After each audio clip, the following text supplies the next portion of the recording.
All right, gonna get started a little bit early tonight, get some settings done here.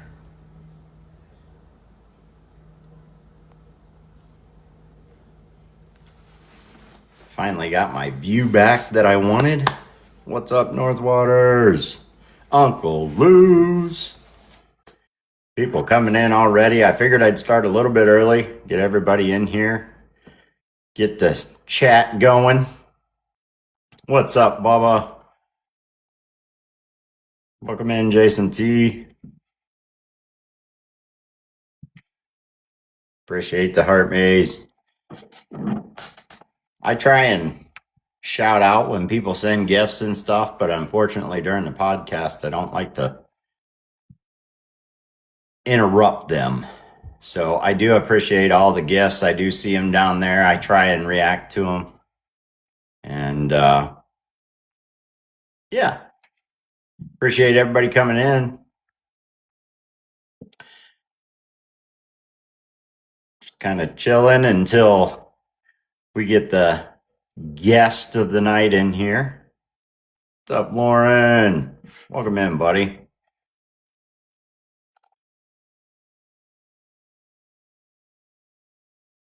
I tilted the camera so my head's not right in the pretty lures. Anybody notice that? Road code. Appreciate it. Thank you. Thank you.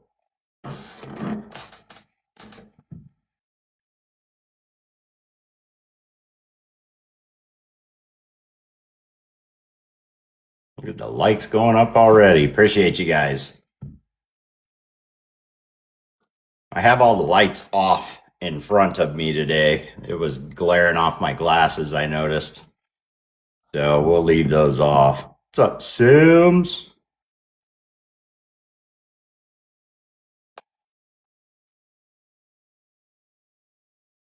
Yeah, you're good, buddy. Few people do it. Sage is in here. Sims, Brashers, Bubba's Custom Lures, Roadco Mafia Baits, Uncle Lou's. We've been talking with him quite a bit lately. He's a new painter. Doing good, too. And who was in the paint off the other night? He's changing it back. Right now it's Swamp Monkey, but it's going to be Spider Monkey again. Rat Junkie. Oh, that's his first name? Yeah.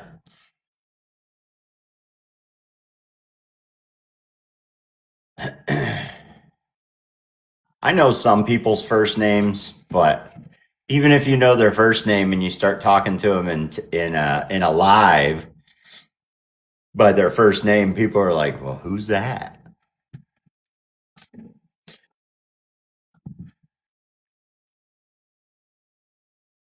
Appreciate everybody coming in so early just to hang out with me. We will start at 7:00. That's when we'll start the actual interview. And if you don't know, now you know. It's going to be the mad scientist, the mad Mexican. I'm excited about this one.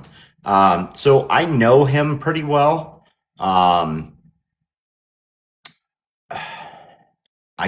don't know a lot about him.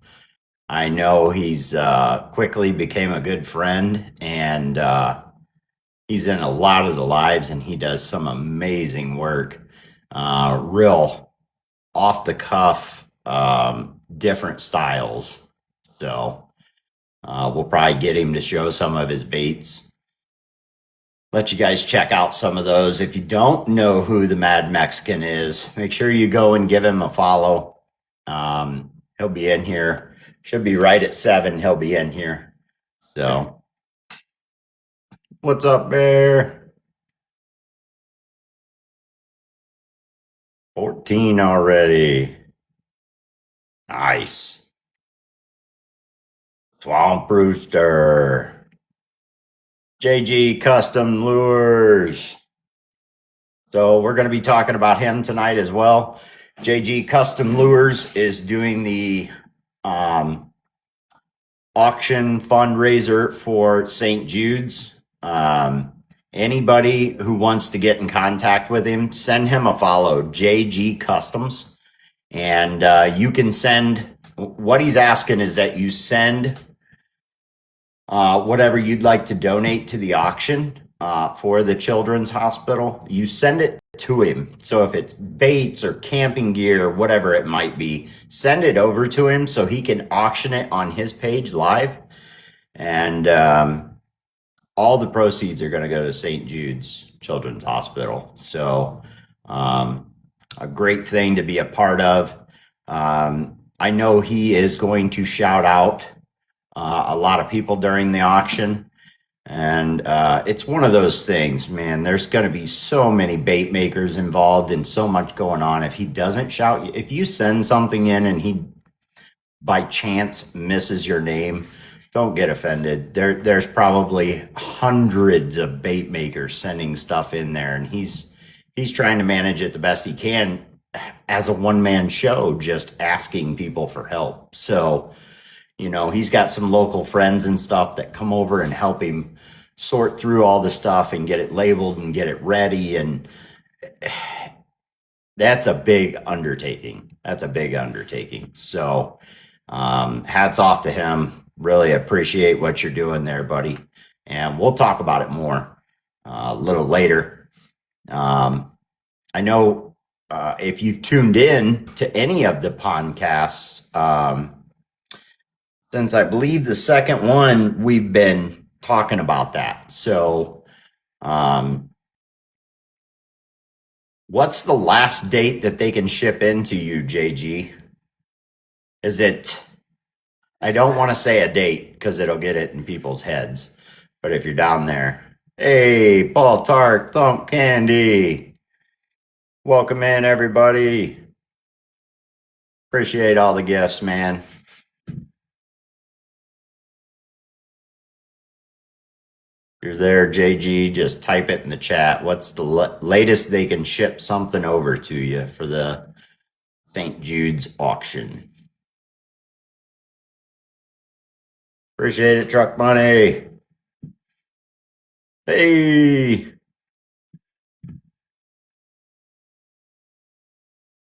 I would like everything in by the 1st, but we'll take all the way up to the start of the auction. And I believe he's talking about February. And the start of the auction, correct me if I'm wrong, I believe it's the 12th. So if you guys are wanting to send something over there, by all means, get it wrapped up and shipped out to him. You can get with him. He'll get you his address. Yes, it is the 12th. So I believe the 12th through the... How many days is the auction? 12th, 13th, 14th. I believe it was 2 or 3 days of auctioning because there's going to be a lot of stuff. Reason being, it's a great thing to donate to. Outdoors, thank you. 12th through the 15th. There you go. Welcome in, Benster. Outdoors with Tiny. He had his first podcast. Seemed like that went really well for you.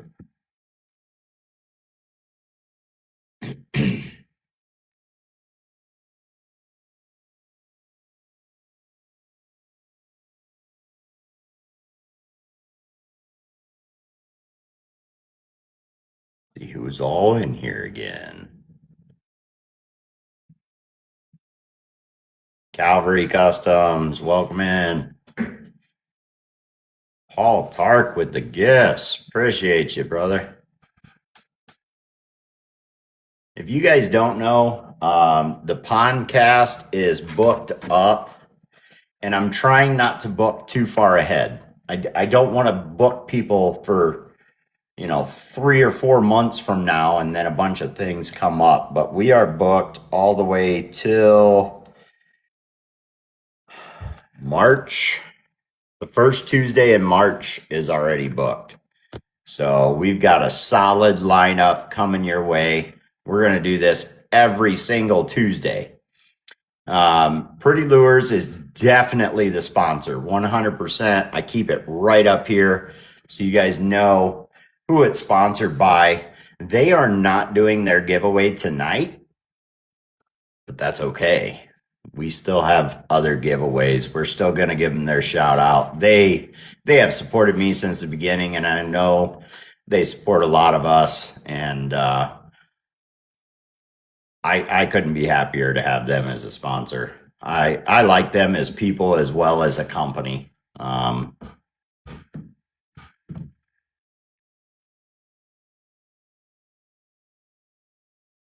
Oh, it's going to tell me who didn't complete the heart missions. We're not worried about that. As long as you guys are in here hanging out, that's all we're worried about.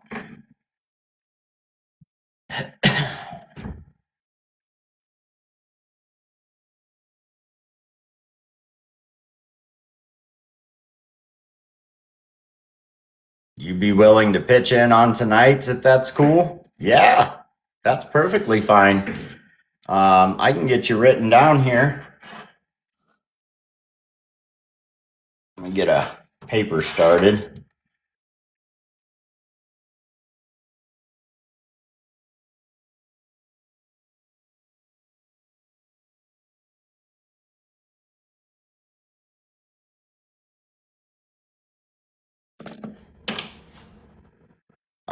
So if you're going to be in for the whole thing, we usually do it more toward the end. And if you're going to do a giveaway, we'll bring you up in a box, buddy. Make sure I didn't miss nothing. What's up, Tim?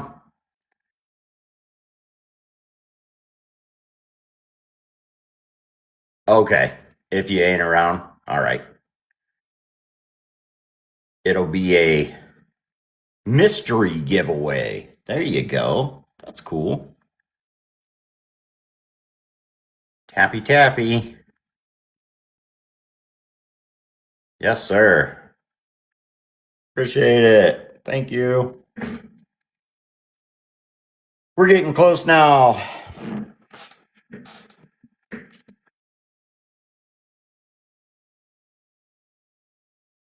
I get super excited before these things. I've been ready to go since like 5 o'clock. Just chomping at the bit, ready to go. Uncle Luz, thanks for the gift. We need to talk. Oh, they're going so fast.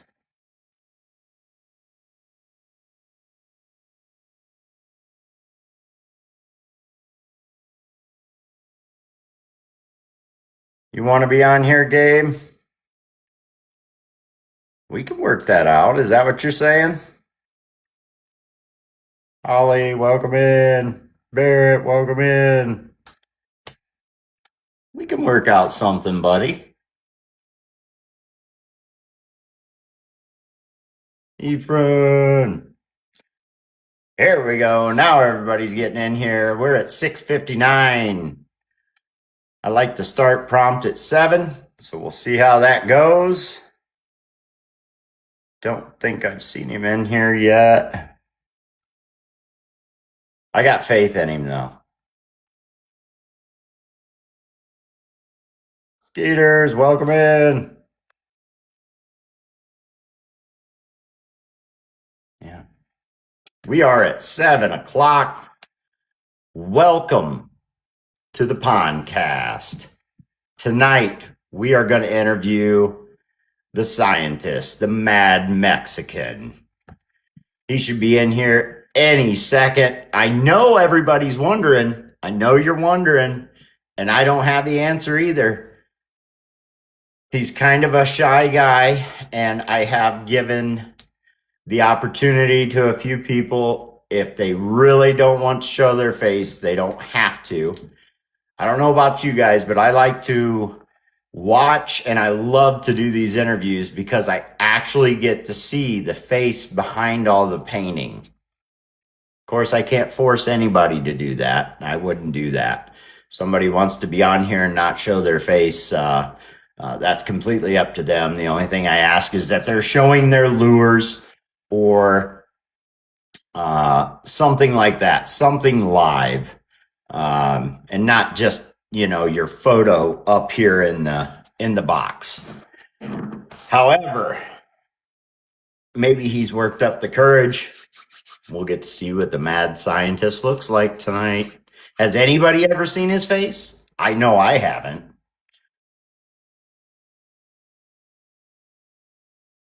Anybody ever seen Mad Mexican's face? Holly says, I have. A glimpse? Yeah. Lauren says he has. Well, we'll wait for him to pop up here in the box. I can check again, but appreciate everybody coming in, getting those likes up, getting those invites out. I know some people are busy, they forget. But this will be every Tuesday at 7. And we're going to get this thing started just as soon as he gets in here. Oh, I see him now. Okay, now you're going to have to go. What's up, buddy? Are you there? Hit save. What? Hit save. Where does it say that? Bottom. Right there? Red. Bottom line. Yep. Heidi ho, neighbor. That's right. What's Heidi up? neighbor.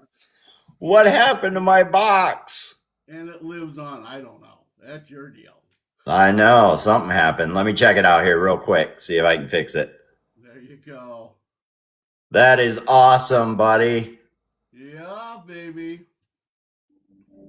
That's how we're going to do it, huh? That's how we're doing her. Okay. Gotta keep it going, you know. What happened here? No. So I thought I had it figured out. It's still not working the way I wanted it to. Yeah. So we are going to put the guest in the bigger box here. Just like that. Everybody knows and doesn't want to look at me the whole night. What do you got going on there, buddy? I got my fence, brother. And he says, Heidi ho, neighbors. Heidi ho, neighbor. What up? What do you guys think of that? There Happy is your growing. answer. Yep. Yeah. Little home improvement. You got it. You got it. Mr. Wilson. Mr. Wilson. Yep. That's awesome, Joe. I've been working on this thing for like a week. Really? Oh yeah. Oh yeah. You were like, this is how we're gonna do it. I painted the fence and stuff. Dude, that is really neat. Printed out the little stickers, keep out, all that. Oh yeah. Hey, it's all fun and games, man. That's how I like to roll, you know. Perfect. Works for me. So how you doing tonight, buddy? I am doing good. I tell you right now, I was cool. I mean, I was rolling all day, having a good day, painting a couple of baits, and just cruising along. And then also, like the last 20 minutes, I was like, "Oh shit!" Now it was like reality came in real quick. So just like I tell everybody that comes on here, I get the same way. I get so excited, and by 5 o'clock, I'm like ripping and raring, and I'm ready to go. And then it hits like 6:40ish, and I start getting these nerves going, and I have no idea why. I'm used to being on the camera. Thanks for the hat. It's just the way it goes. I know. You know, I tell you, we talked earlier today, and I was just rip roaring, like you said, and it was just like, and like I told you, so the last 40 minutes is going to be pretty chaotic around my house, and I got to give a shout out to the other half because she stepped up and, you know, did a lot. You know, I was like, okay, we got to do this, we got to do that, let's go, come on. And she just Okay, okay, okay. Yeah, yeah. So I am getting the comments in the chat. It's harder to hear you. Yeah, I'll speak up a little bit. How's that? Is that better? Yeah, a I little am more. doing okay I'll with I'll hearing turn the you. volume up here. Okay. Okay, keep going. A little more. How's that? Is that better? Is that a little better? Yeah, I hear you fine. Okay. Yeah, I can hear you really good now also. So Okay. as long as everybody can hear, we're good to go. Everybody good to go? Yeah. Well, one of my first questions to everybody is what state are you out of, buddy? I'm out of Washington State. Yeah, Washington. Washington State. Washington State. Yeah. Have you always lived there or have you moved around a bit or? I moved around. I moved quite a bit actually. I was born in California and then I moved up here when I was like 5 or 4 or something like that, real young. And but I moved. Washington's been home for years, many years. You got to tell me that you have a privacy fence in your yard and this is how you talk to your neighbors too. Pretty much, yeah. I live in a gated community, so yeah, it's pretty much that way. Yeah, That's awesome. you know, being the Mad Mexican, I got to come in at night so they don't think I'm like robbing the place or something. Yeah, So how long have you actually been painting? I mean, you've been on here for as long as I've been in here, which isn't a super long time. I've been in a year, but how long have you been painting? I'm gonna say I've been painting for over a year. Over a Okay. year. I mean, really, really trying to paint over a year. Um, give some shout outs here. I used to watch Barrett Bates Hmm. and Paul Tark on the Friday Night Cast, their deal, and I watched them. I mean, if they're on, I was watching, and I just would sit back and watch those guys. Paul Tark helped me tremendously. I mean, That's talked to awesome. him, tried to learn everything I could from him, and he's a genius. So I give him big props. I Yeah. didn't talk to Dave a lot over at Barrett Bates, but I would watch him. I would watch how and he'd probably tell you it was sort of freaky because I'd sit in the corner and not say much, but I would just watch how he moved his hands. Yes. I, you know, I studied him, and you learn a lot just by watching. That's what I find myself doing. You watch how they're working the airbrush, how their strokes are for the paint. Yeah, Watching is a very good thing. yeah. So you said you've only been on a little over a year. I probably a little bit more on TikTok, but painting wise, a year. Okay, because I wasn't sure when the Friday nights actually stopped for them. When you said a year, I'm like, man, I didn't miss it by much then. It might have been a little bit longer, but like I said, you said me painting wise, Yeah, yeah. but I would like when I started painting, I was looking for something else to do, you Yep. know, and I was just on TikTok scrolling along the fish talk community, and there they were, and I was like, that is really cool. So you're probably like a lot of guys and ladies, uh, multitasking. You do more than just painting. Yeah, well, I mean, I have a compulsive problem, I I do things just out of the whim of things, I mean, Sure. I also did stained glass for a long time, embroidery work. I laid all the decking in my house here with my stained glass work. Oh wow. Yeah, and then I just quit one day. It's that's how it was. Like, okay, I'm done. Next. It's not unlike a lot of people to do that, especially hobbyists. Getting into something, then getting out of that and into something else. Yeah, Um, I've definitely had my things that I've done in the past, RC cars and things like that. But I think painting is going to stick with me for quite a while. What do you think? Is it going to stick with you for a while? yeah, I really enjoy it. I like getting better Yeah. and just striving to try to get more creative and just keep keep like I keep telling these other painters that are just starting out or they got questions to say, just keep throwing it to it. I mean, it's going to come together. And a lot of times when I'm painting, that's the last 5 minutes. It just pops together, and it's like there it is. There's, I think, what keeps the interest for painters is the all the different aspects, right? You might figure out how to mix paint. Then you got to figure out how to use the stencils, what stencils you want. There's so many aspects to putting a bait together, and there's so many tricks you can learn and different things you can do. It's a never-ending learning process. That's true, very true. And for the longest time, I held true to not using stencils.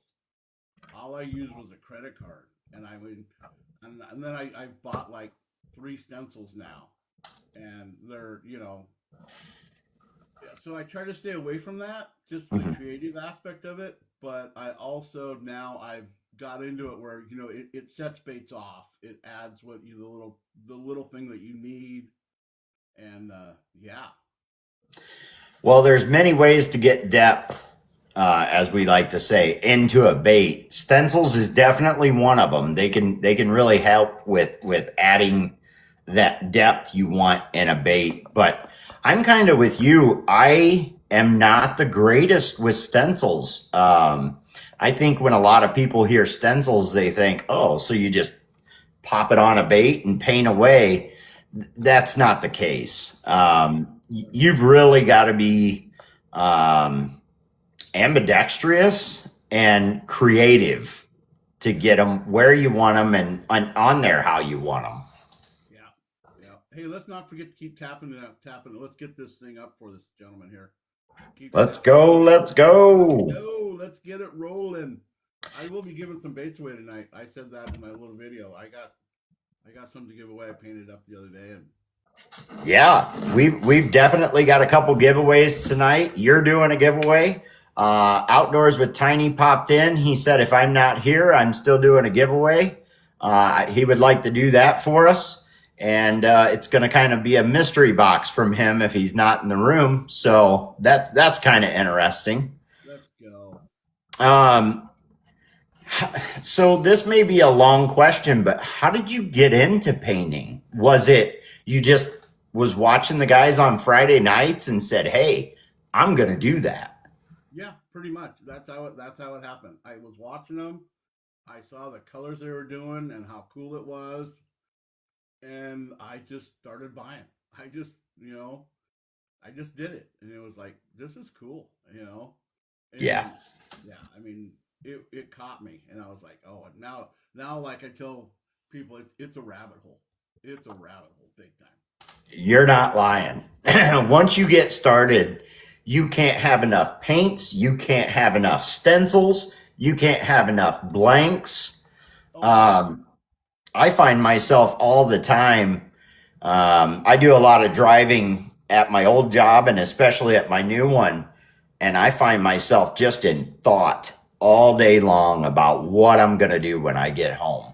well, it's funny that you said that. So as you can tell, I have a little floral arrangement in my garden in front of me here. And as I was putting it together, a couple of the petals fell off, and I'm looking at them going, if I epoxy that and harden it up, I can use that. Just so I can hold on to it. I'm like, God dang it, it's got me. This thing's got me good. It's got me hooked. Yeah. Well, everything's a stencil. Um, Yeah. I can't tell you how many times we talked about it on the live and even me and you. Dollar General is interesting now. Hobby Lobby and all these places that typically the gentlemen, I would say, I mean, some ladies too, Yeah. but we're not into just walking around in there and looking at everything. And now when I go in there with my wife, it's like, look at all you want because I've got stuff I want to look at too. Yeah. So getting to that point, the other half, she was at I don't know what store she was at. And she goes, well, do you want me to go to the craft section? I said, no, no, because that's just general stuff. Go to the women's section and like the floral department. I want the crazy stuff, Yeah. the oddball thing out there. I said, don't go to the craft section because that's I already know what's there. Go somewhere else and then pick something. And she's like, okay, and she came back with some pretty cool stuff. Yeah. Well, and in the bait making world, you're always looking for that edge, that Yeah, something that nobody's done yet. yeah, And we all might have the same stencils, and if you guys haven't tuned in to some of our paint offs, you really need to do that. Sometimes Mad Mexican hosts them, sometimes Swamp Rooster, and it's not really an invitation thing. It's just we're in a live, we start talking about it, and somebody's like, great, let's do it tomorrow night. Oh, appreciate it, Rat Junkie. yeah. uh, and we go in there and we paint, and you really get a feel for everybody can have the same color, the same stencil, the same. We could do all the way down to the same bait with the same brush, and Yep, every bait's going to be different. yeah. So, When we hit what are we at now? 23. yep. I'll give the first one away, and it's already one of them was already out there. I don't know if I can do this, but I'm gonna try. I might need some help, but I will give this one away. It's a 7-inch glide, and it is foiled with actual tinfoil. So 50K, you get this one. How's that sound? That sounds good. Yeah, we'll give that one away. I didn't plan on it, but when you talk about creativity and doing stuff different, this is one thing I just you hear about foiled baits, right? And I went, well, something. Why don't I crimp them up a bunch of tin foil and glue it on and see what I can do, and we'll see if we can get a better picture of it. Hold it close to the screen, will you? There you go. Thanks, Sage. Oh yeah. I mean, it's just it's weird, it's different, and it's just the crinkled up deal of it. Okay. The dead eyes, the green eyes that are in that are nice. Yeah. So I mean, and that's the other thing. You got to find what works. It all has to flow one way or the other, and it just how it goes. Look at the chat. They're like, that's nice. I want it. Yeah. It could be yours. You got to stick around. Yep. Stick around. Keep tapping that out and sharing. So. Yeah. I heard you earlier. I was milling around earlier about that St. Jude's thing with that. Mm-hmm. Put that on. There's 48 people in here that I can see. There might be more hiding in the corner like I do. Correct. I'm going to put out a challenge to all my fellow bait makers out there. The challenge is 5 baits. Everybody's going to paint 5 baits of whatever baits you want to send them. We're all going to send it to Pretty Lures, or we can send them individually, however you want to do it. But the challenge is 5 baits to that gentleman for St. Jude's, and it's a good cause, Oh, yeah. That's a great idea. Definitely. Yeah, I'll just five baits. That's all I'm asking, and it goes to a good cause. It's for the kids, to help the kids get better. I can't think of a better cause to be sending something to. Yeah, and that's why I also just Say less. Sounds great. Silver Fox Fishing.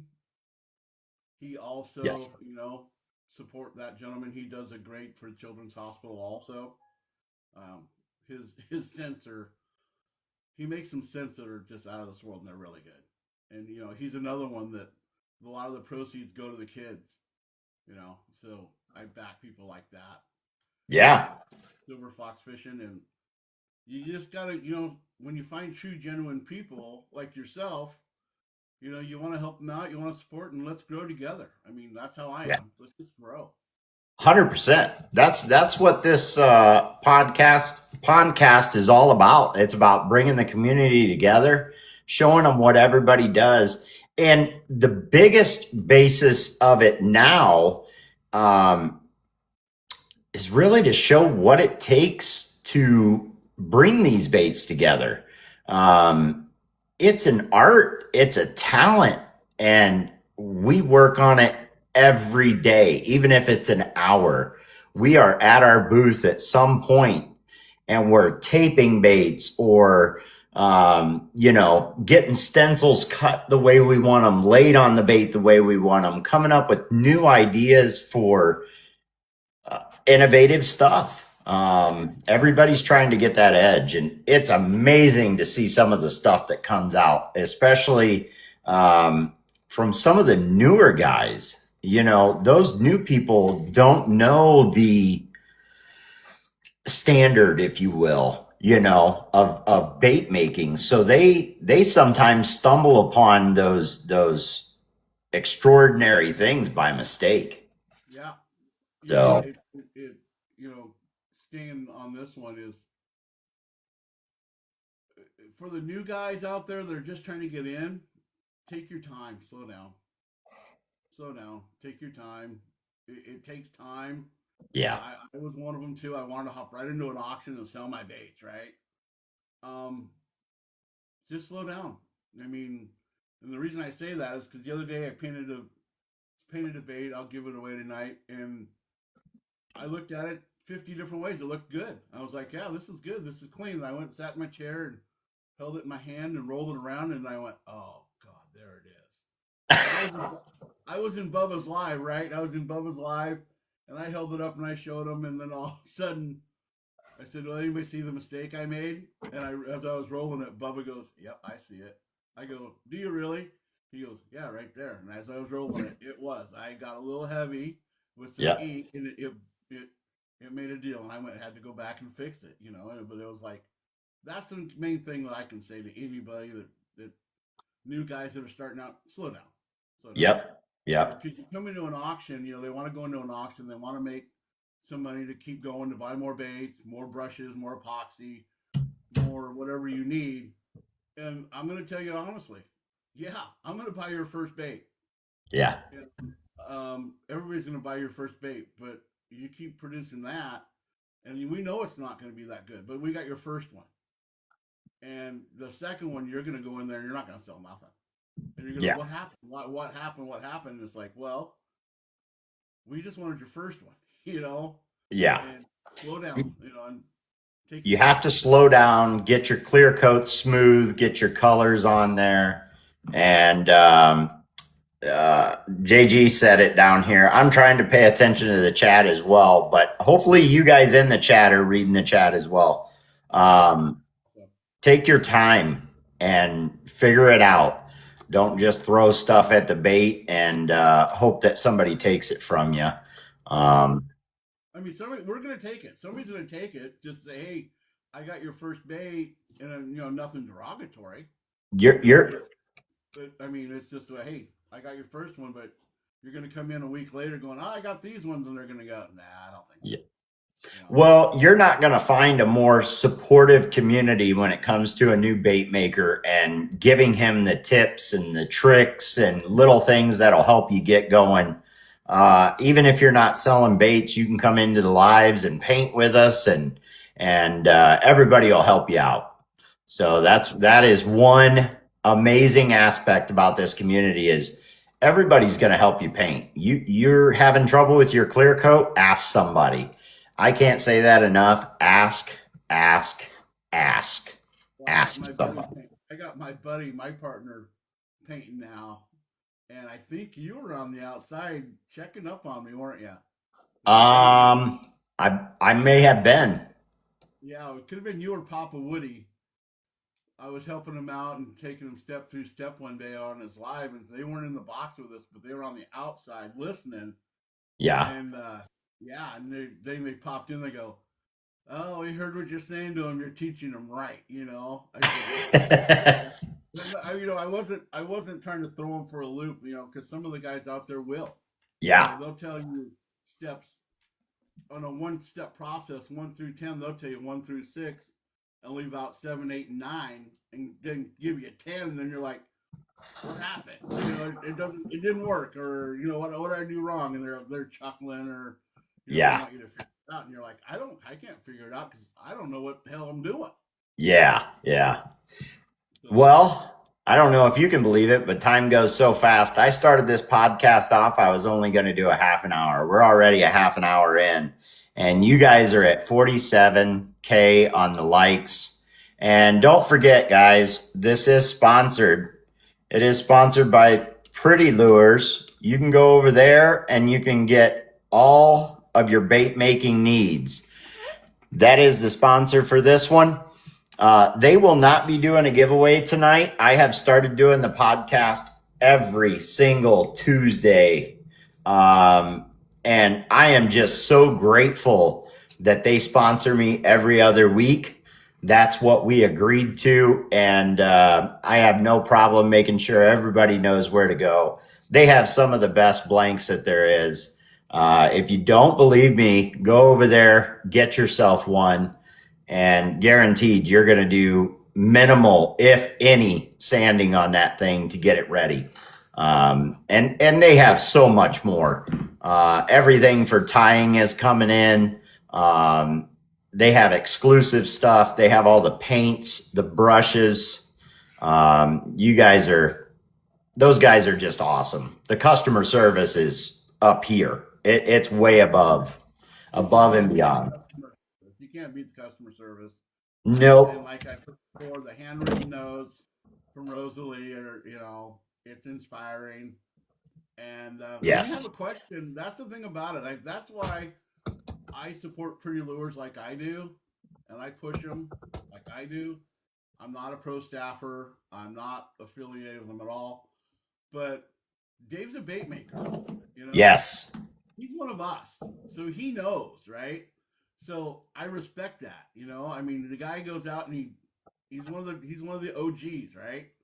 So I mean, how do you not support a guy that's on with you and he's painting with you and he's showing you stuff or he's giving you tips and he says this is a good blank, don't buy this one, don't buy that one, do this, and he's at a below but then fair price, right? Well, not only that, but he's not just telling you this paint works or that blank's nice. He's actually using this stuff. He uses it and then tells you about it and sends it out. And he says, I like this. And he'll give you a recommendation as to what to use. And I can't say enough. They're amazing. They're amazing to work with. Period. As a bait maker, they're amazing to work with. Well, you wanted to do a giveaway at 50. We're already there, buddy. All right, let's do it. Let's give that 7-inch away. So I've got some moderators in here, and first one to pop up in the box here can definitely do the auto-generated number for me. Yep. You want to do it, TRS? If you're in here and available. And we'll do that giveaway. And then, of course, we've got more questions, guys. I don't limit the time on this anymore, especially when we're talking to, like Madmexican. I don't care who we're talking to. If we're having fun, we're going to keep it going. This thing can go for 3 hours, 4 hours. I really don't care. So we're going to auto-generate a number here. Yep. I can pick a number. I don't have a problem, but I mean, let's auto-generate one real quick here. Let me see if I can find, I thought TRS was in here. She may not be in here this evening. Sage is in here. She can't pick her own number again, though. I know, right? That was classic last week. Let me find her here real quick.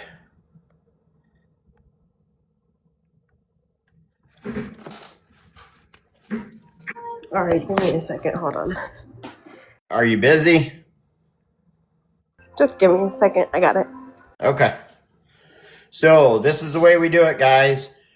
Right up above me here is a number. Right now, that number is at 48. Everybody that's in here, as long as you're not a private account, if you're a private account, you're not going to show up there. So as long as you're not a private account, you're going to have a number by your name. And the way I do it is she auto generates a number. I jump up in there and I look for the name that is beside that number at that moment. So that's how we're going to do it. That's the fairest way. Yep. Whenever you're ready, Sage. Show them that again. And that's what we're getting tonight. We're getting that foiled. Oh, yeah. Foiled. Go back that way a little bit. There you go. She's eating ice cream with Bubba. Yeah, a true foiled 7-inch fat belly.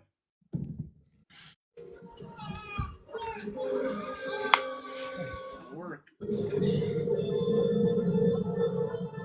Are you ready? Ready. Shout out the number. 11. 11 is Lawrence Lures. Lawrence Lures is the winner. I gotta keep it going.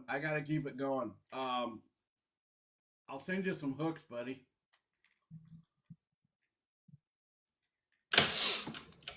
There we go. Yes, congratulations, Lauren. That is the giveaway from Mr. Madmexican. Yeah. For a 50K. You guys got us there already. I don't know about you guys, but I'm ready for some more questions. Yeah, go ahead. And see what else we can figure out about him here. We're going to disconnect Sage. There we go. So I have kind of a big question for you, and I want to get this out of the way. It's one of my newer questions, and I think you are the perfect guy to be asking this question. Okay. So what is the difference? Let me make sure I'm kind of wording this right. Between your TikTok life that we know and your life outside of TikTok. Because I think a lot of people believe that anybody that's part of the bait making community fishes a certain thing, they do certain stuff, especially if you're making tons of bass lures and stuff like that. You got to be a bass fisherman, right? So what is the biggest difference between what we see on TikTok and how reality really is for you? Okay. All right. Since I'm an open book and you had to ask that question, I am not a bass fisherman. I have bass fished a couple of times. I got into this for salmon fishing and steelhead fishing. Okay. I got into making baits, was to paint salmon and steelhead plugs. And lo and behold, I can make them. There's nothing to them really. I got into making bass just by following you guys, and I like it. I love the creativity you guys come up with, and I just follow right along. So, true to heart, I am a salmon and steelhead guy, and I've been a guide for 20 years. Oh, and you're a guide? Yeah. Oh, wow. I'm a card-carrying guide up here in Washington State. Yeah, so salmon and steelhead. I do river fishing mostly. Okay. Yeah, so even if something I always love to do, and then you get the bass fishermen, you know. Yeah. I'm going to start bass fishing this year. So, I mean, I ask questions sometimes about it, and I have enough gear now. I think I'm ready to go. You know. Wow. I just stock up, and I just, you know. So there's a shocker of the year, whatever you want to call it. I'm not a true bass fisherman, but I've learned. I learn every day. I learn. I am a student of the game, and I'm a student. Period. Yeah. I learn a lot. I love to learn.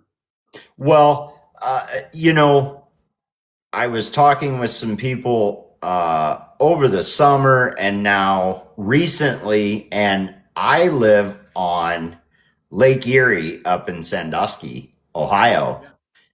I'm not a walleye fisherman. I am only a bass fisherman. And that surprises a lot of people. This is the walleye capital right here. you want to catch walleye, you come up here and it's almost a guarantee you're going to catch them. As long as you're in the right area, you know, they go up toward Cleveland, in the dead of the summer and stuff. But yeah, Uncle Lou's is, oh, wow, down there. Hey, that was a surprise for me. I had no idea you weren't, we can't say you're not a bass fisherman. That's just not what you guide and what you're used to doing. You're used to the salmon steelhead, huh? Yeah, I live for steelhead wise. I live in probably the steelhead capital of Washington and Oregon. I live on the Salt Lake River out here is known for 20-pound fish for steelhead. Native runs, big fish, strong fish, and I live in the Salmon Highway out here. I mean, the Strait of Juan de Fuca coming down.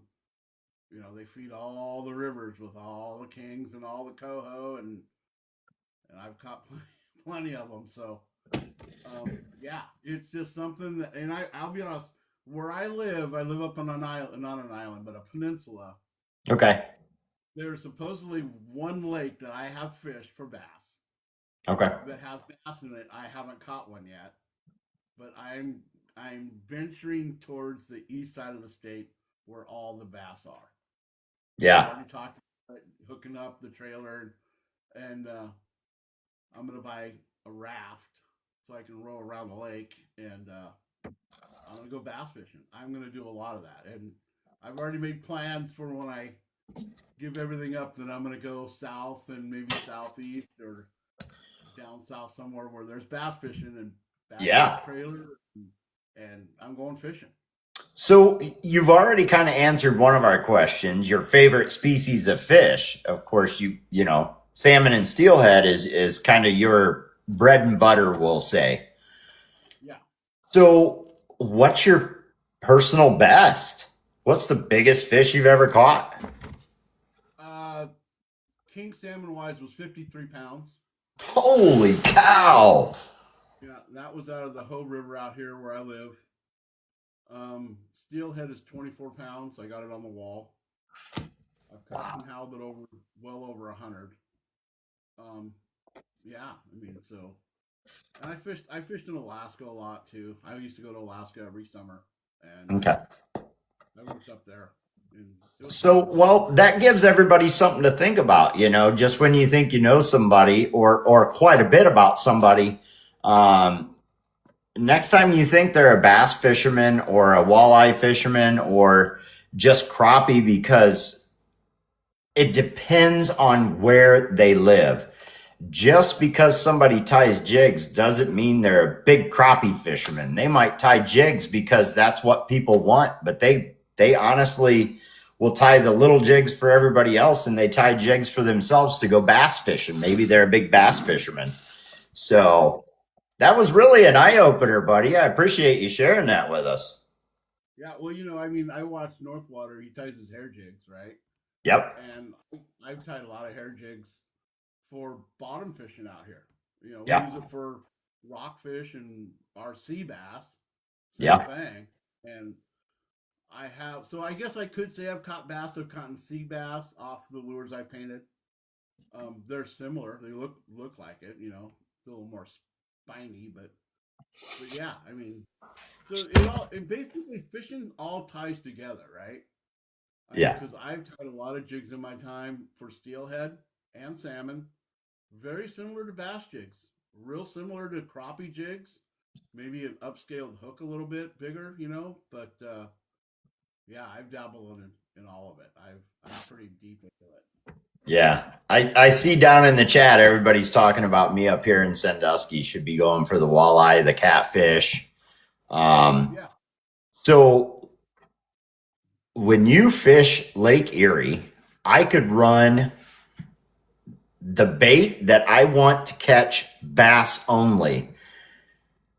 I caught a 1.5 pike. I've caught 10-pound catfish, and I am talking on chatterbaits and crankbaits, right? The drumfish are crazy up here. They will attack anything, and they're just big, stinky fish, in my opinion. They're for lack of a better word, junk fish, right? They're everywhere. But I have caught the walleye, the white bass, the catfish, the pike, and I just found out from talking with people, and I should have assumed it, but muskie aren't everywhere. But supposedly we have muskie out here as well. So maybe that's next. Yeah, Who knows? I would like to. I'd like to catch a muskie. We don't have them here. If we do, they're on the east side of the mountain, right? Yeah. The Washington State is divided right in the middle by the Cascade Mountain Range. Okay. East side is dry and cold in the wintertime. West side is 75 and rainy, you know. So Right. I mean, we don't have that here, but I will travel to fish. So what's your dream fish? What fish would you just, oh my gosh, I can't believe I caught one. I don't care what size it is. Believe it or not, there's two of them. I have two. Okay. One, I want to catch a tarpon on a fly rod. Oh, that'd be fun. Yeah, tarpon on a fly rod would be one of my big ones, and I want to go mako shark fishing. Okay. Yeah. So saltwater, deep sea fishing. Yeah, yeah. I mean, stay on the big pond. Those are my two that I really want to do. So are you more saltwater or freshwater fisherman? Probably now I would say more salt than river because I've done that for so long. I've been in the river for 25 years. I mean, I fished the river for 25 years. Ever since I was 10 years old, I was in the river fishing, and I've had my drift boat all over the state of Washington, Oregon. I traveled it all over the place just to fish, and I used to do a lot of benefit fishing for Salmon for Soldiers. Oh, okay. 6-7 hours, hook up the boat, and say meet 50 other people and 10 guide boats, and we would take Salmon for Soldiers fishing. And now I've shifted it to doing it in the saltwater, and it's a good deal. I'm going to do it this year up in the Everett, Washington puts one on, and I'll just leave my boat over there. It's a benefit of where I work. We have a terminal there, so I can just stash my boat. Because the next week there's a big Everett Coho Derby after the Salmon for Soldiers. So I'll do the Salmon for Soldiers saltwater this year. Wow. So that kind of leads me to my next question. Bank or boat fishermen. Evidently you have a boat, and you say you fish the rivers. So do you do more boat or bank fishing? More boat. More boat. More boat. Oh, yeah. So when you say river, they're big rivers. You're taking your boat out on the river. They're not big. We're going down the river in them. Yeah. Okay. They're decent size. Like the Ho's a big good sized river.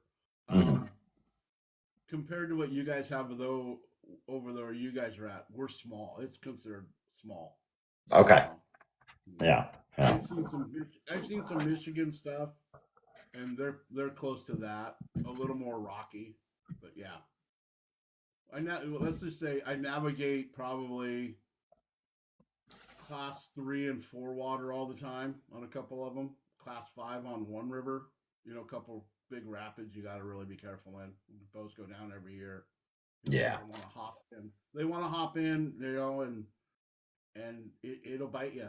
I mean, now that we're talking and I'm on the podcast, I might as well be completely honest. I have flipped a boat over, and it was not fun.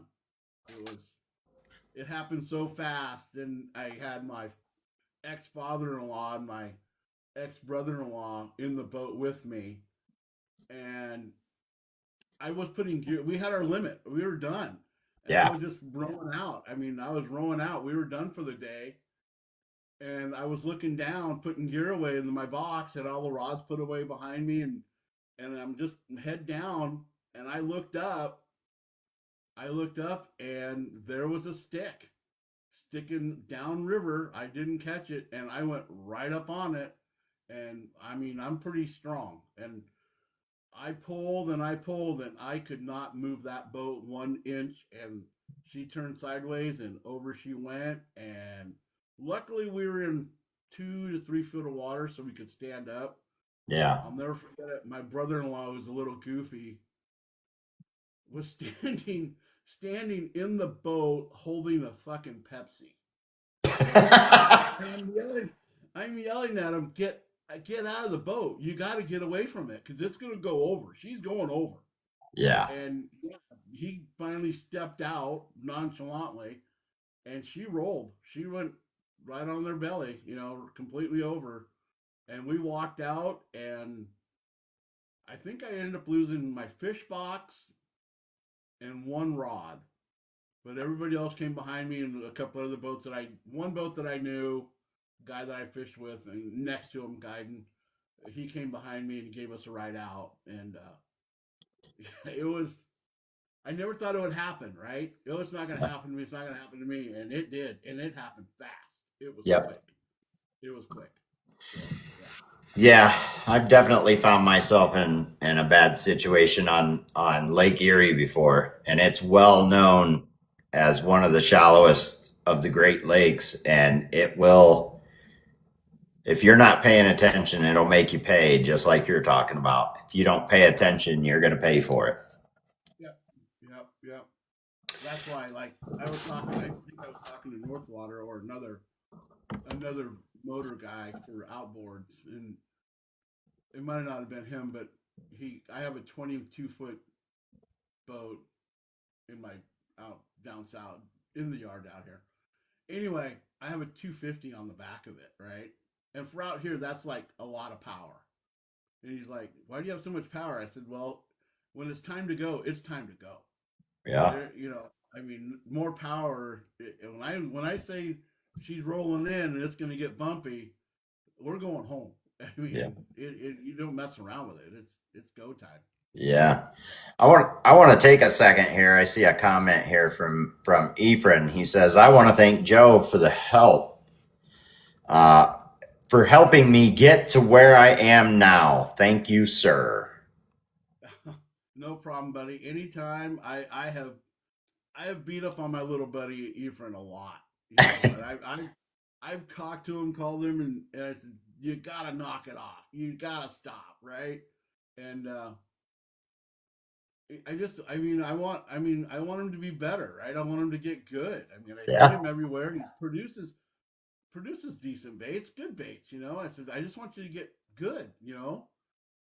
So yeah, I love you, Ephraim. I'll help you all the time, buddy. I think the chat's pretty excited to have you in here. And I know there's a lot of people looking forward to me opening up the chat for questions to you. But I want to get a couple of questions out of the way that I like to ask. We'll kind of do just kind of a quick. What is your favorite airbrush to use? I use the Masters. Okay. I use Masters, and I use the Iwata Neo. Yep. Same.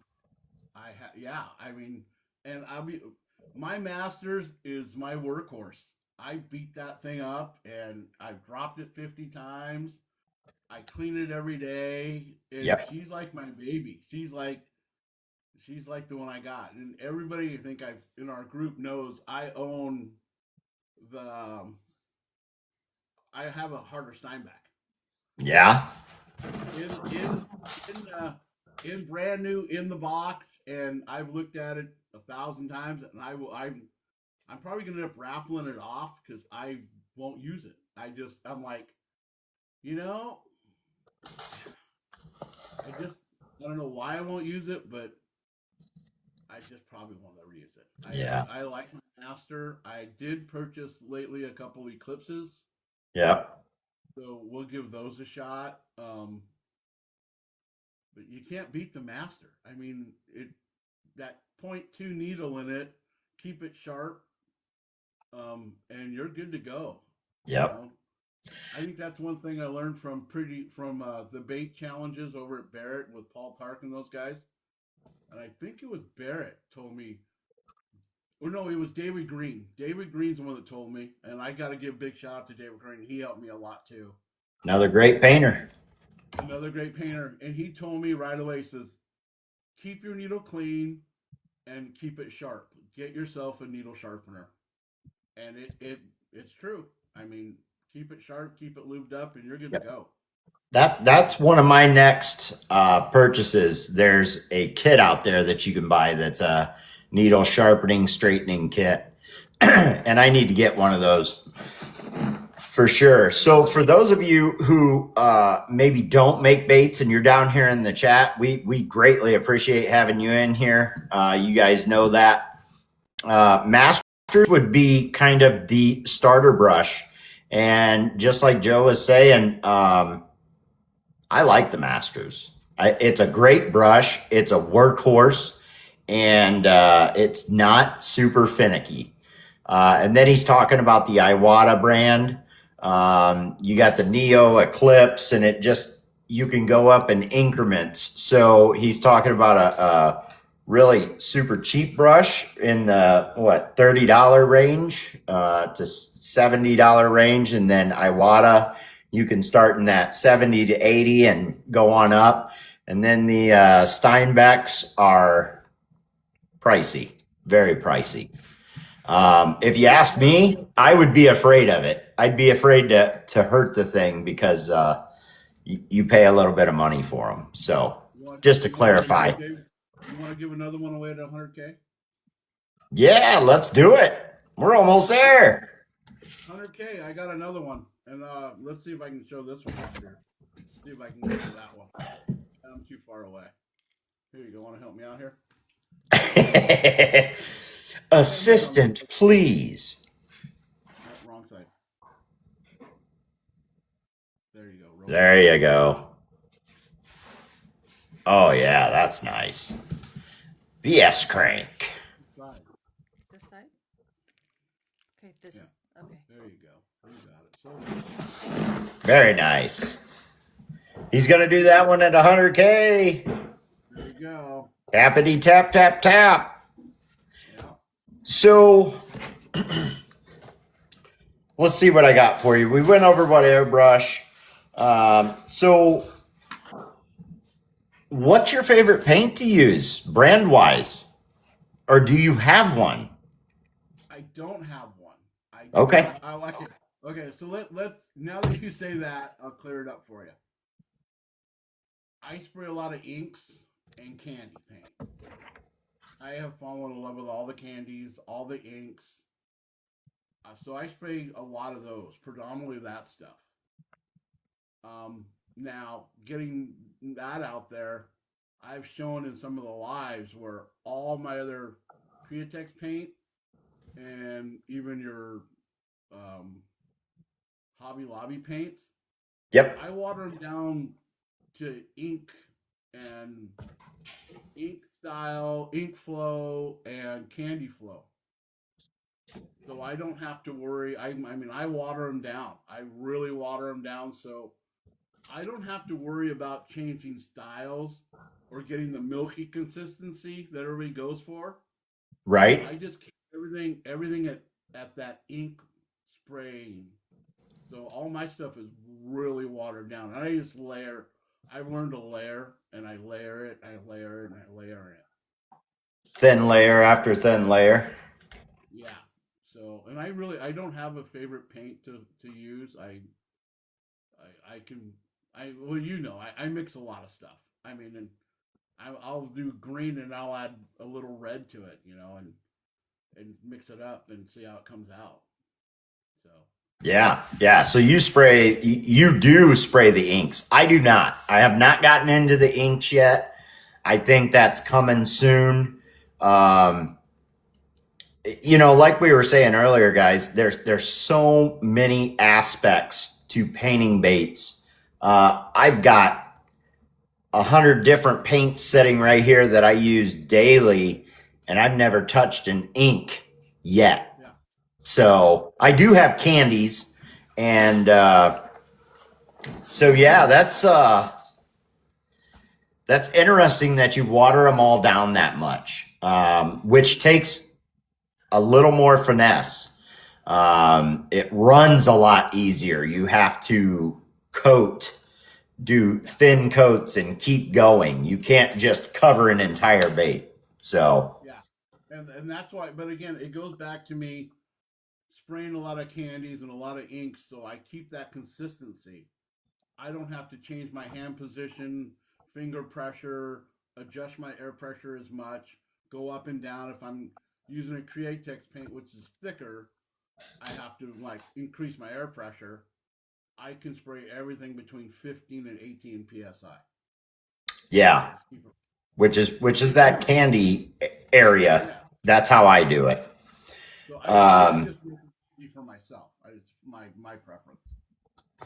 So we got to ask the most controversial question. We're approaching an hour already, and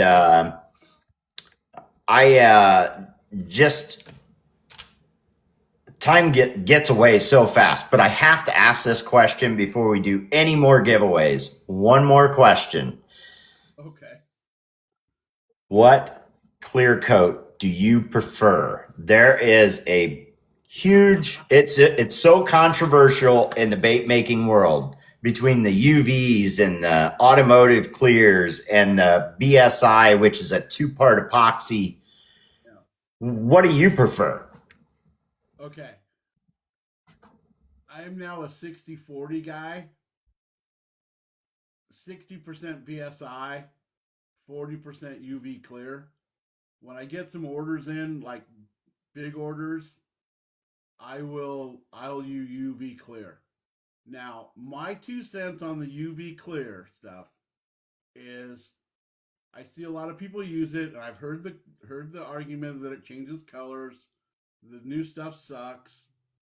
Right? But what I have found is the key to using UV clear and getting that hard BSI look to it, you cannot put it on thick, and your bait has to be dry. It has to be dry, and you cannot just pile it on. You thin layer and keep it thin, cook it, and then come out. And if you want another one, you can do it again to build it up to get a different layer. That's my opinion on it. I like BSI. When I'm doing 3 baits, I can knock them out. But when I get an order in for 8 baits of something, I'll UV them, but I take my time and I do, thin layers, thin layers, thin layers. Yeah. Yeah. It's a big controversial question, and I've not heard any complaints about your baits. That's 100% true. I'm a BSI guy. I've never even tried the UV. And being newer to the bait making community, I started with BSI. I heard the horror stories of UV, so I have stuck with BSI. So I can't say good or bad about UV. So I stand very neutral on that aspect. But there are, for lack of better ways to say it, people, that's the hill that they stand on 100% is I'm a UV guy or I'm a BSI guy. And what's interesting is that you're saying that you use both of them.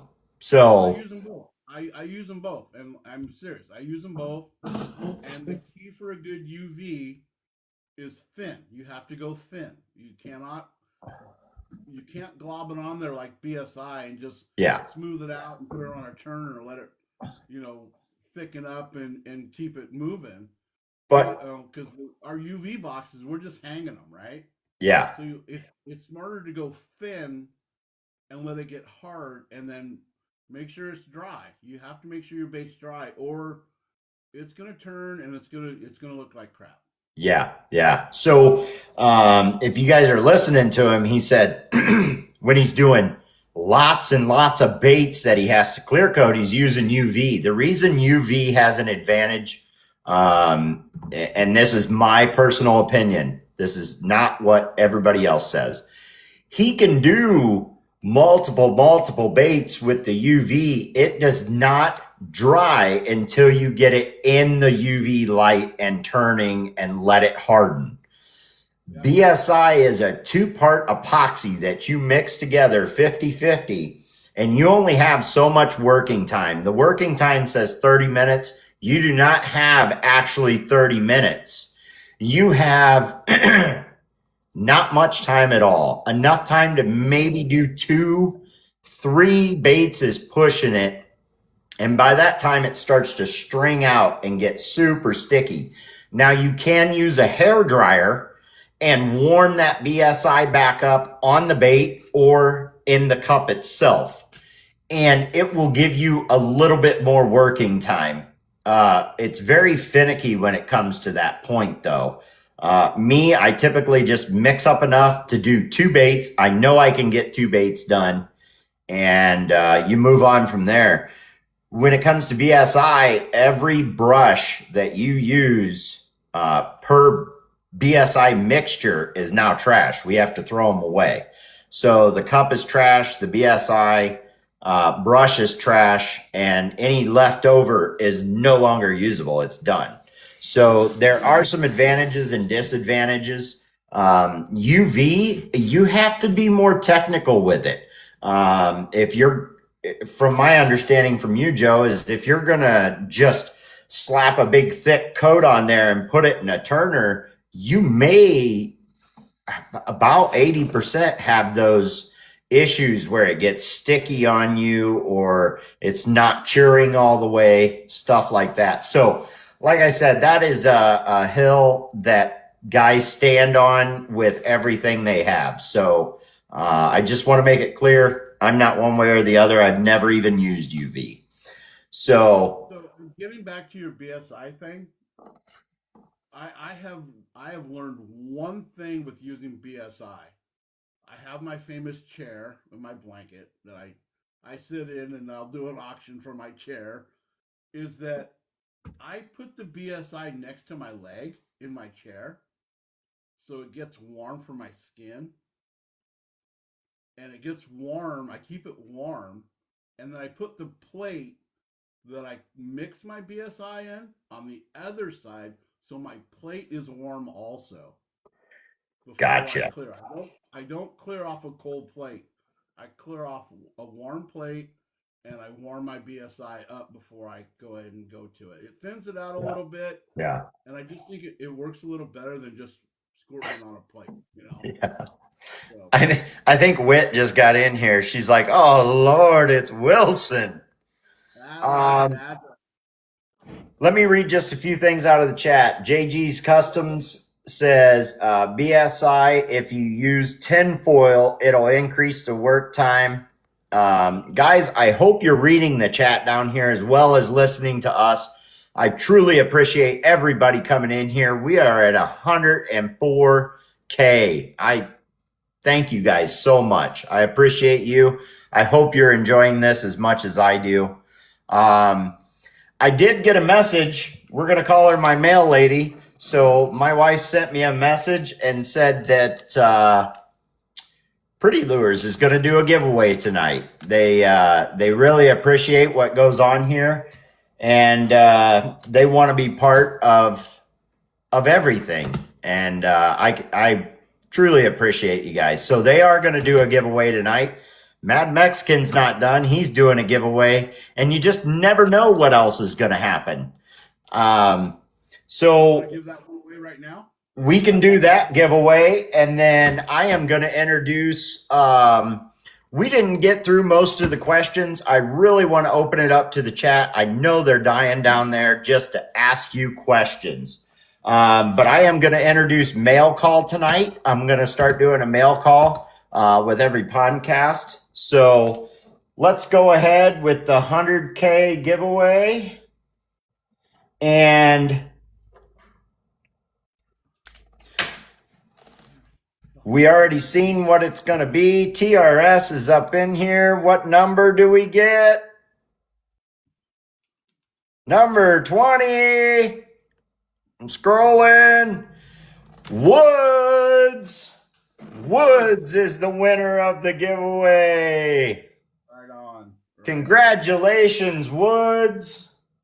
Ready? Wood gets this one. Right on. He's also another great bait maker. Woods Yes, great. Yeah. he is really good. He is really good.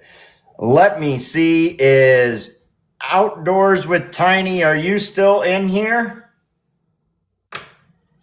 Let's see if Outdoors with Tiny is still in here.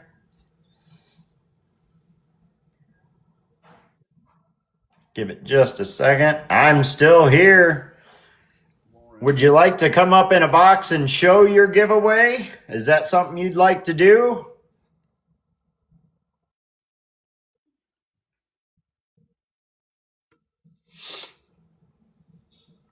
Let's just try inviting him and see what he does. How about that? If I can find him. There is a lot of people in here. I greatly appreciate everybody coming in. We're going to invite Outdoors with Tiny here real quick. If he's available to do his giveaway. There he is. How's it going tonight, brother? Good, bro. How you doing? Doing great. You guys don't know, he is doing Fish Talk with Tiny. This week it was on Sunday. Yeah, I'm just gonna have to kind of play it by ear because of everybody's schedules. I hear you. Me and him got together. Before he even started, he gave me a call and said, hey, I'm going to start doing one. It's not going to be the exact same as yours. I just wanted to get with you and greatly appreciate that, man. And I support you and you support me, and that's the way it should be. Absolutely. Like I told you, any positivity on the platform, man. If you can't support positivity, then why are you even here? You know. I hear you. So you wanted to do a giveaway. We're going to do it the same as we always do, if that's okay with you. That's perfectly fine. We'll slide you over here into the bigger box so that you can show which bait you'd like to give away. What would you like to do for your giveaway tonight? I've got a few little things here. Unfortunately, I got a show coming up this week down in Corbin, so that's what I've been doing tonight is listening to you and packing totes up. There you go.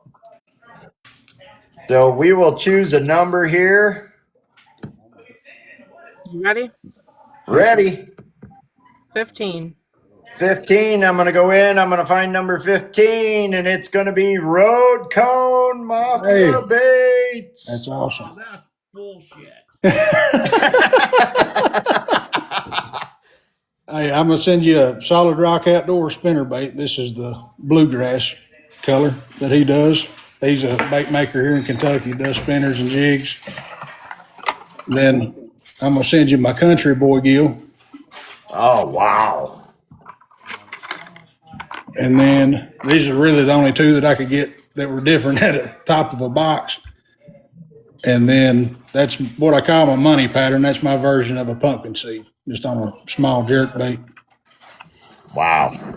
And You then did some amazing work. I sure appreciate it. And then I got you Outdoors with Tiny sticker, a TNN custom lure sticker, and a Real Talk with Tiny sticker. And then BFE Baits just started doing his Tenasaki's. So you're going to get a pack of the Smoky Shack from BFE Baits too. So Wow. I appreciate you, man. You didn't have to come in and do that, but you did. And I greatly appreciate you. hey, no problem, man. It's, that's what it's about is support and, Yes, sir. I mean, at the end of the day, I mean, it's, I carry a lot of people, and a lot of other painters too. And that's like I tell everybody, I said, unfortunately, I'm not rich and I can't buy from everyone, but hopefully it continues to grow here locally. And, that's what helps me out a lot is the local stuff that I do. Yeah. Here. But If you guys don't follow Outdoors with Tiny, send him a follow. We talked before he even started his back up. He used to do it years ago. So he does it on an off day from mine. So we're not conflicting schedules, and I can make it into his and he can make it into mine. So if you're not following him, give him a follow. Make sure and check out Fish Talk with Tiny. I appreciate it. Another thing, guys, during these lives, if you're trying to build your page and meet new people, start pick like people that's interacting down here in the chat, pick them up because they're good people. They're in here interacting and engaging. They're going to pick you back up. I back guarantee it. So you use this to your benefit too while you're in here. Yes, sir. Yes, sir.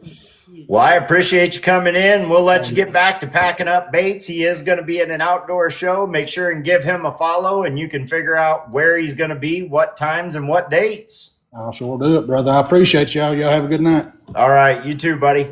Thank you. Hey, thank you.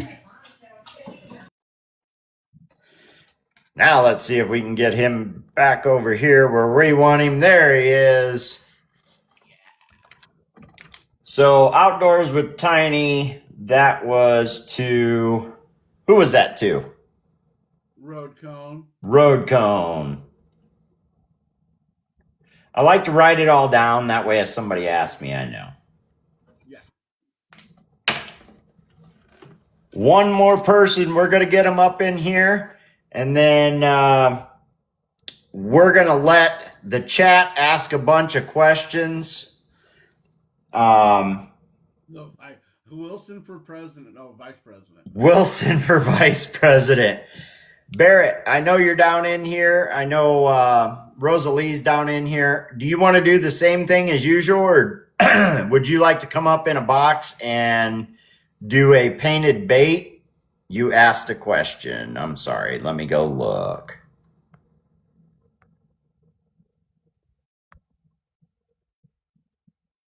Oh, the chat is so small right now.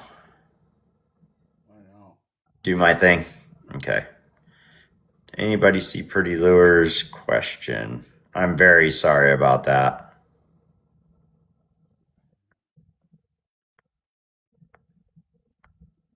May have to ask it again.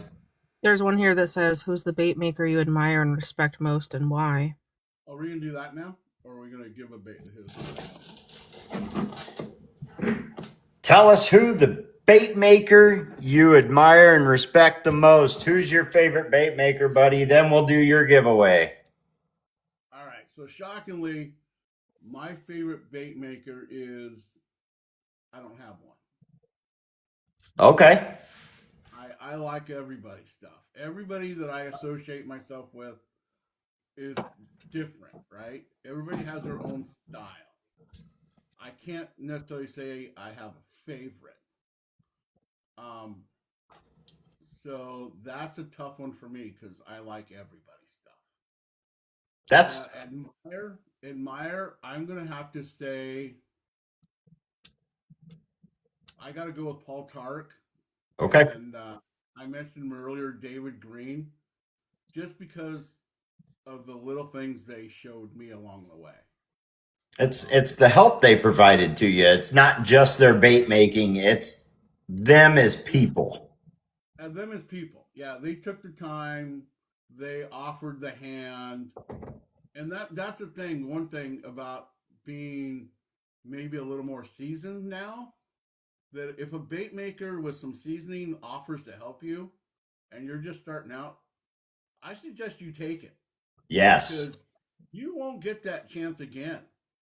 Yes. You know, if so Paul Tark, David Green, yeah, those are the two guys that I admire the most. And I mean, I really do. Every time Paul comes in, I call him, here comes the man, because I mean, I have a bait of his and he painted one for me. And I look at it and I still diagnose the bait going, how did he get that? How did he get there? And I mean, Bear's another one. How did Bear get there? I want to know how Bear got that there. I'm telling you, some of the detail work that goes into these baits and the colors that come through, it's just amazing. And they're not using color shift. Yeah. So, the list could be endless. David over at Pretty Lures, Barrett Bates, he's another one, but it goes back to, like I said earlier, Jim Beams, right? He's still down there painting, he's still slinging paint, and he's comes in our lives and he hangs out with us, and Paul does too, and it's just one of those things where I still don't see myself on the level that they are. I want to get there someday, but just them being there in the presence that you're in there with them and you're painting with them, it's like, this is pretty cool. Yeah, I'll be honest with you. I feel that way with a lot of the painters. I'm in there watching, and I'm like, why do I even do this? Because their artwork is so much above and beyond my capabilities right now. But I'm still very new, and I try and keep that in mind and know that they've been doing this a lot of years, and they talk to a lot of people. If a bait maker that you're in a live with takes the time to give you his personal number and say, hey, if you got a question, give me a call. And I bring this up because I had a bait maker do that with me. And I won't mention any names, but I had a bait maker give me his number and say, hey, if you got any questions, give me a call. And he's a well-known bait maker. And I thought to myself, I had a question one day, and I thought, he's too busy to be dealing with my minuscule little question that I have. And he must have heard me somehow, because he texted me a few days later, and we were just showing pictures of baits, and he's like, I told you if you had any questions to, give me a call. I said, oh, you're too busy. I don't want to bother you. And he said, I wouldn't have gave you my number if I thought it was a bother. So don't be afraid to talk to these guys, anybody. And let me tell you, if you pick up the phone and you call them and they don't answer, it's because they're busy. It's not that they're ignoring you. Don't be afraid to call. Another guy is a guy in town over there at Lauren Lures. He's an encyclopedia. I mean, Lauren, and he'll give you the shirt off his back. Yep. A genuine guy that if you have a question, I call them numerous times.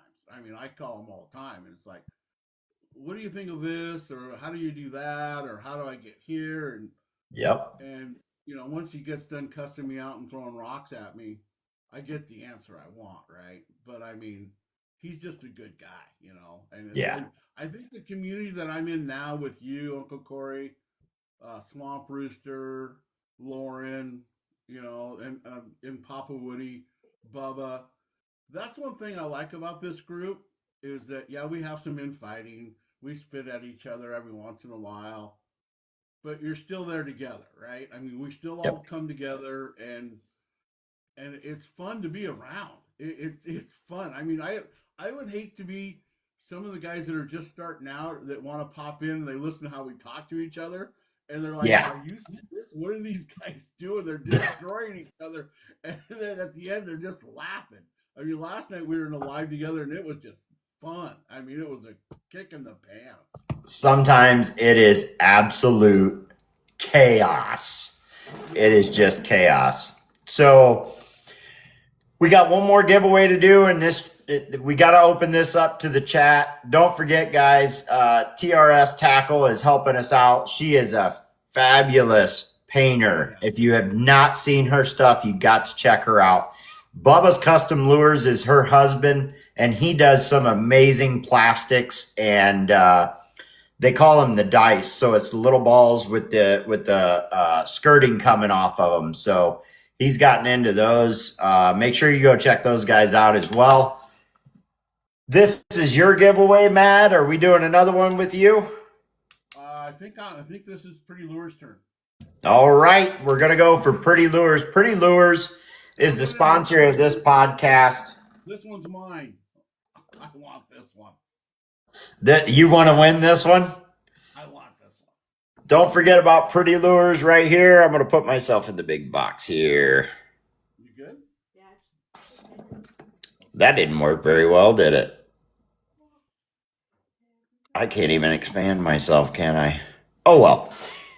Pretty Lures. I think you all know who they are. Make sure you go check them out. For all your bait making needs, check out Pretty Lures. They're going to do a giveaway, and the way they do it is they give you a gift code. That gift code is a $25 gift code. You can go over there and get all you want for the $25 and go with a number. Number 23. Number 23 is Bubba's Custom Lures. Rigged. I gotta say it. It's rigged. We say that every time somebody we know wins. We say it's rigged. It's rigged. Bubba, you get that giveaway. Let me write it down here. That's crazy. It is crazy. That's awesome, though. I don't think he's won on here yet. It's all right. I really won because I'll use it. Hey, they've got a lot of stuff he wants right now. They just came out with some exclusive skirt tabs and a lot of different colors.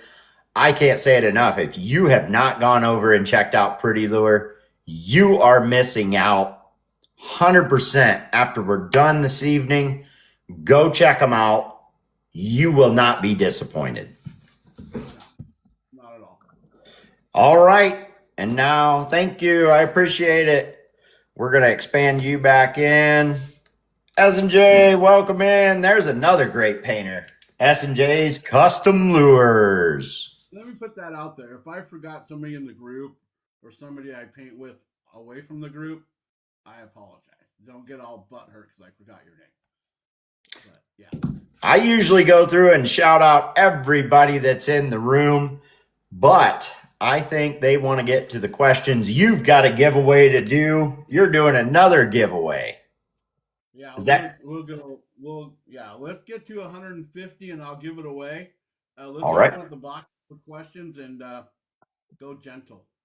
Go gentle. Everybody, be civil. Ask the questions you want to ask. We try and keep everything civil, no rude questions. It is open. I do have people in here that try and help me out. If you have a question for the Mad Mexican, now is your time. Let's go ahead and read them off. Let me see if I can find one. Joe, are you and Road Cone Brothers? You look alike. That's from Bubba's Custom Lures. We are. We are. Yeah, and I'm a cousin to Lauren also. They both have me at their house, and they put me in the front yard and throw rocks at me. Joe is absolutely a giving person from, was that S&J? I'm sorry. Joe is absolutely a giving person from Swamp Rooster. What's your best advice for someone starting out? And that question is from Swamp Monkey, which is actually Spider Monkey. Take your time. Go slow. Go slow. Slow down. That's the most important thing. Slow down. I see you there, Gabe. Let me write you down. Yeah.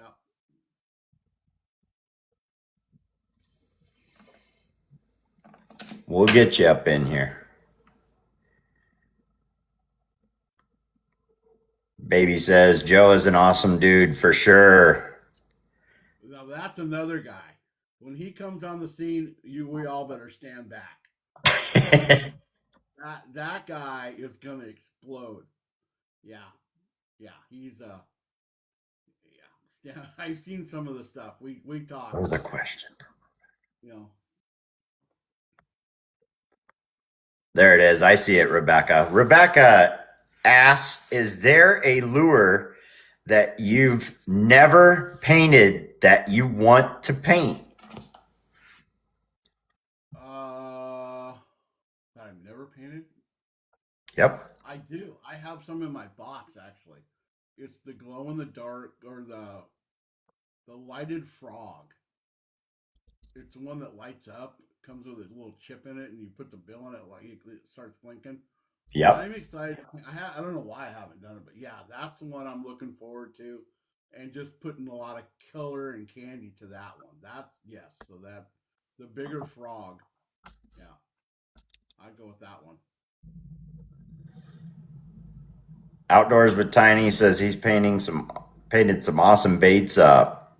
What made you get into painting? Period. From Bear. I was bored. I was going through a divorce too, so I was bored, looking for something to do, staying home, and yeah, I just found the the paint session with Barrett and Paul Tark and those guys, and I liked what they were doing. I said, "That's me. Let's go." Paul Tark says, Uncle Corey, did you ask a question, Paul, and I missed it? I may have. The chat's moving really fast. Yeah.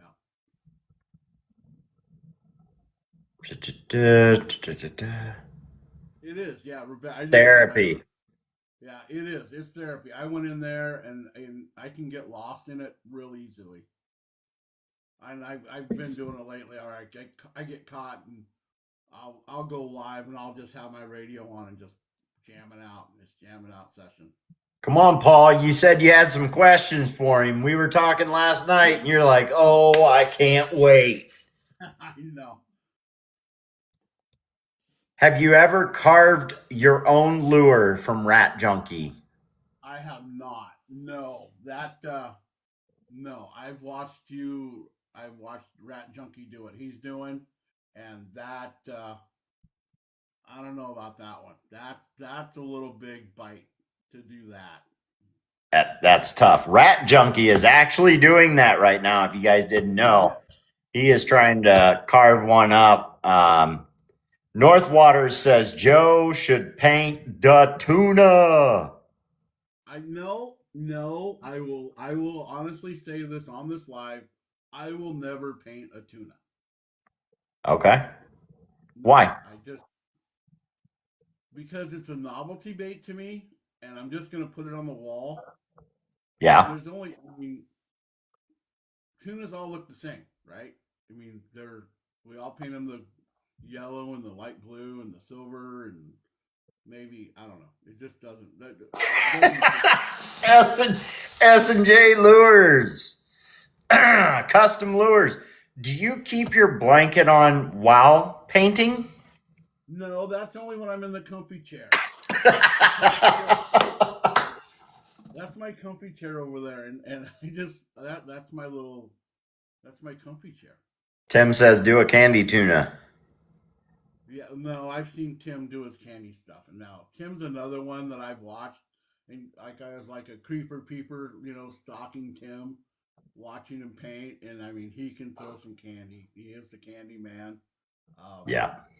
Creeper peeper in the corner. That was me watching Tim, and I've seen his tuna, and I've seen a lot of the other stuff. It's like incredible. It's like one day I want to get there. One day. Yeah. Swamp Monkey says, do you have a favorite lure or style to paint? Yeah. My favorite style is stupid. I just like getting stupid. I mean, that's one thing I've learned in the bait making world is keep pouring it to it. There's layer and learn to mix your paints and just keep going. Because you'll be amazed what you come up with. I mean, that's why I call it stupid. My favorite bait to paint now is I'm on a wart kick right now. I've been painting a lot of warts. Yeah. I just did a frog the other day for the first time, just that hard bodied frog. And I really enjoyed it. I have a lot of blanks out there that I haven't painted yet, but we're definitely going to get to them. So have you ever carved your own lure? If I missed a question, go ahead and type it again, please. The chat is moving fast. I am doing my best to keep up.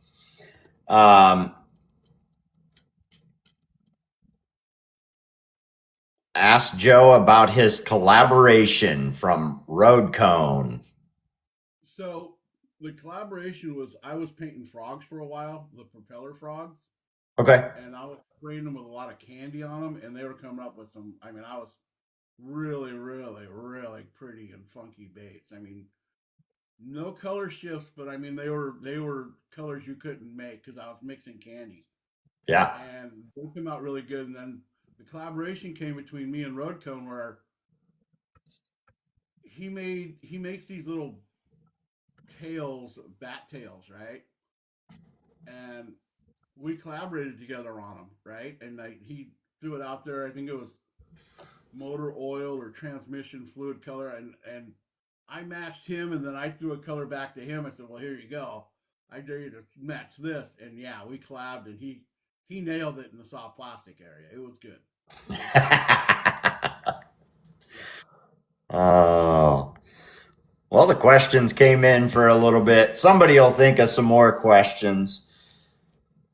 The 150K will be the next giveaway. TRS, I'm going to take you down for just a second so my screen gets a little bigger. I am going to do my newest thing here, and it is the mail call. I am going to begin doing every week. We're going to do a mail call, and mail call this week comes from none other than our very next guest on the podcast. Tune in next Tuesday at 7 Eastern right here, and you will catch Lauren's Lures. Lauren's Lures will be the next on the podcast. He ended up sending me a lure with a custom hand-tied tail, and I got to get it right in my face. His wife actually custom ties these tails, and this is his, I forget if he calls it the lava pattern, but this is one of Lauren's lures right here. Has those dead eyes in it. He does an amazing job. If you guys haven't checked out Lauren's Lures, make sure you check him out. He does a lot for the walleye fishing community. He does a lot of bandits and stuff like that. But he does any bait that you can possibly think of. And he does call it, yep, the lava flow. Hopefully you guys can see that pretty good. He does amazing work.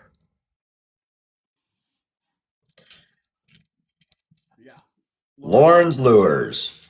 He will be next on the podcast. We also call him the human dictionary. He doesn't like it, but we're not going to stop. Oh, yeah.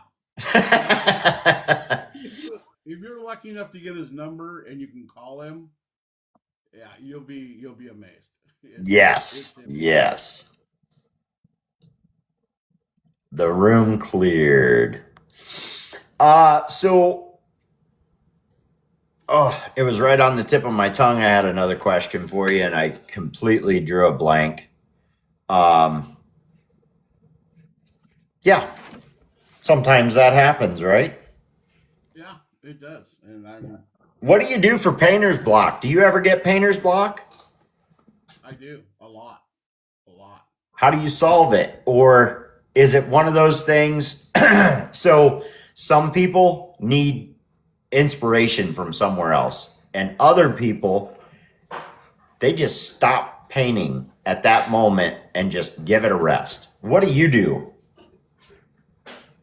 I had it the other night, and I was with Bubba and TRS, and I was just sitting there, and all of a sudden I think I had a jerkbait in my hand. It's over there, my other box. And I asked, I said, "What should I paint now?" And TR said, "Paint a tiger." And I did. And I was like, "Oh, yeah, okay, cool." And I just went on there and I looked up a tiger and I tried to get as close as I could to it. You know, I added white and red and orange and some black lines. And I'm like, there we go. Okay, now we're back. You know, and we're rolling now. And then that led to, an order of S-cranks that a dozen of them, so I'm knocking those out and threw these in there too, and so it's like, okay, we're back. I ask a question. I was like, hey, what should I do next, or what colors should I use? Yeah, and then it goes from there. Yeah. So from Holly, if you guys haven't checked out Holly, she is newer to the bait making community. Not super new. I think she's about 4 months in now. Amazing painter. What is something you know now about painting that you wish you knew earlier? It goes back to what I said earlier.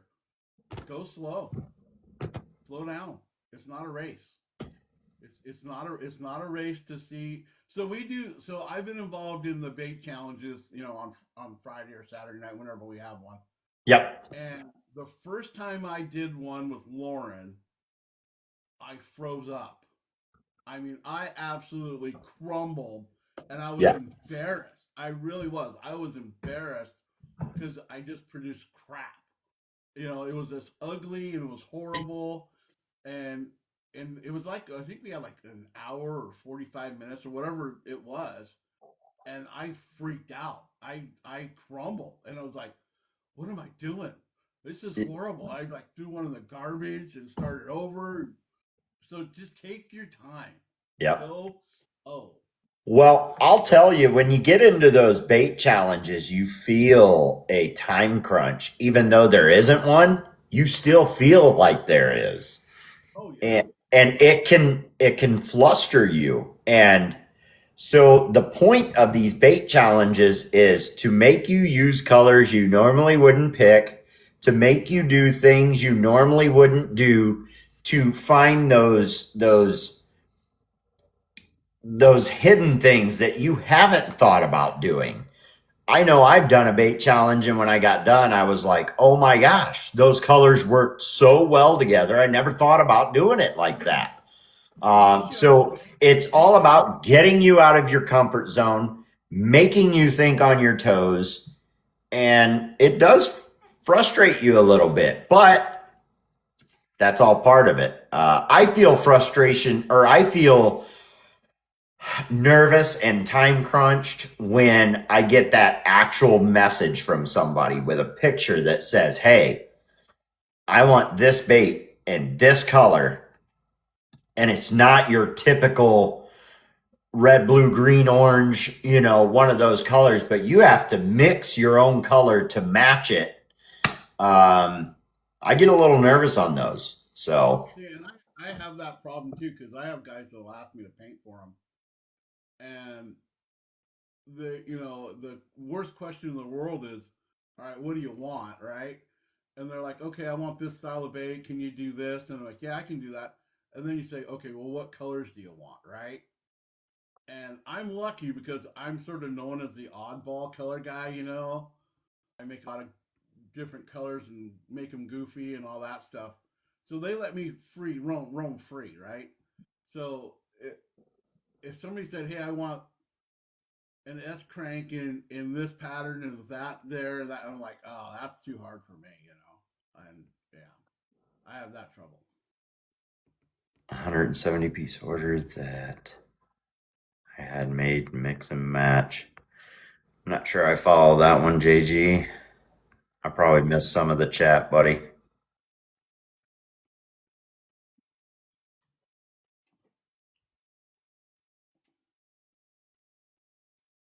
Very intrigued. Well, welcome in, Catfish Terminator. Welcome in, buddy. Do you have a favorite? Holly wants to know, do you have a favorite color to paint with? Yeah, I do. Oh, about custom colors. Oh, Go ahead. What's your favorite one? Yellow. Yellow. Candy yellow. It's candy yellow. Candy yellow sets off a lot of stuff. It sets things off. Okay, but from painter to painter, are we talking about the lemon yellow, regular yellow? Lemon Just, yellow. huh? Lemon yellow. Lemon yellow. Lemon yellow. It reacts. It reacts to other paints. Let's Yeah. put it that way. Because I found a new love for tequila yellow. Yeah. No, not tequila yellow. Yeah. No. Yeah. No. Do. Yeah, guys, things are going really well. We're up to 157. 157K. Joe, you said it 150. Let's do it. I'm ready. All right, let me bring TRS back. I appreciate you so much, TRS. I couldn't do this without my moderators. I don't use sepia. I don't use sepia a lot. But we'll give that one away. Bear with me. She's walking the dog. I'm doing it for you. Okay.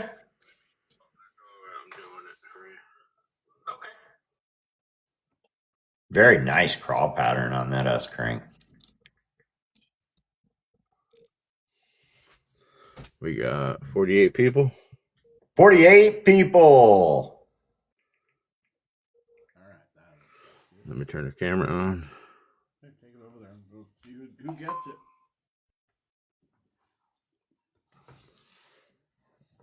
Oh, we got 46 now.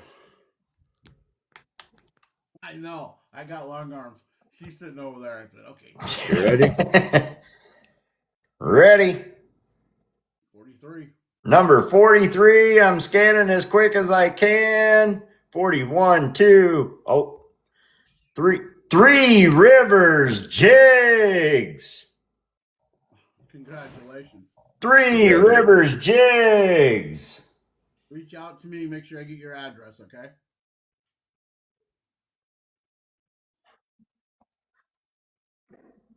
I'm writing his name down.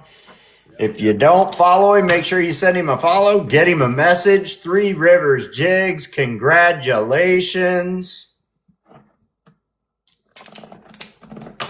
Now, I saw the comment down below the question, who puts my hooks on? I will Okay. put hooks on these. You what? I forgot a hook. I sent the bait out and I forgot one hook. So I'm still living that one down. Yeah, well, there's a couple things I try and live down, but I never will. Yeah. I of course I made the rookie mistake and I cleared a bait and it didn't even have eyes in it. Yeah. Who was that the other day? I showed off a bait that Roadcomb purchased and it didn't have one eye in it. I said, well, that's just a junk bait that I redid. They said, well, you forgot an eye. I said, well, it meant to be that way. Go. Yeah, I just left him in. Well, yeah, I'm running low on hooks because Lauren owes me 5 hooks. Running low on hooks. What else are we trying to fit in? We did the mail call. We've done plenty of giveaways. I'm just over the top happy with the turnout that we're getting in the podcast. I hope you guys are loving watching this as much as I love doing it. I love getting these guys up here, learning more about them, asking them the tough questions. I never forget to ask the clear coat question. That is something that is, I don't believe the argument will ever be settled on that one. It's just one of those things. I think in every hobby, there's an argument that never gets settled. And I think ours is definitely our clear coat, BSI, UV, Tamco. There's quite a few out there, but yeah, it's always a good one to ask. We asked who is one of your favorite painters. Well, Here's one for you. How do you fix, so you're a UV and BSI guy. So you can answer this on either one. You don't have to do both. But what's a trick that you use to fixing your clear coat? UV's tough to fix. Okay. UV's tough to fix. Because you really can't. UV clear, you can't scuff them too much. You can't scuff them too much. Okay. Because they will scratch, right? BSI, you can sand them down and go over the top of them. You know, just re-scuff them, sand them down, put another coat on it. UV clear, you got to be careful. You got to play that one a little different. Okay. So for BSI, yeah, it's a light scuff. You know, one thing I was talking with Lauren about the other day is if you have BSI can get a dip in it, right? Yeah. And once you get that dip is kind of there. You can somewhat make it disappear, but it's always going to be there. Yeah. So I like that question that North just asked. What was that one again? I missed it. let me go back. Outside of the 3 you look up to, what 3 painters would you like to meet and paint with side by side? What a great question. Wow. with side by side? Whoa. I would have to say, wow, that's a good one. That is a tough one. I would have to say Bear. Probably Bear or Woods. Bear or Woods. I would enjoy that. Okay. I would have to say to throw this in there just because I think these two guys would be fun to play with side by side, just because it would be a crack up. Would be Lauren and Swamp Rooster. You would sit in the same room with both of them? Well, that's what I'm saying. I mean, there might be paint thrown at each other. Oh, I guarantee it. And don't get Bubba and Lauren in the same room, because that carrot cake is that's going to be an argument forever. If you don't know about the carrot cake, next time you see them in a live, either Lauren or Bubba, ask them about the carrot cake. Swamp Rooster says the cops would be called.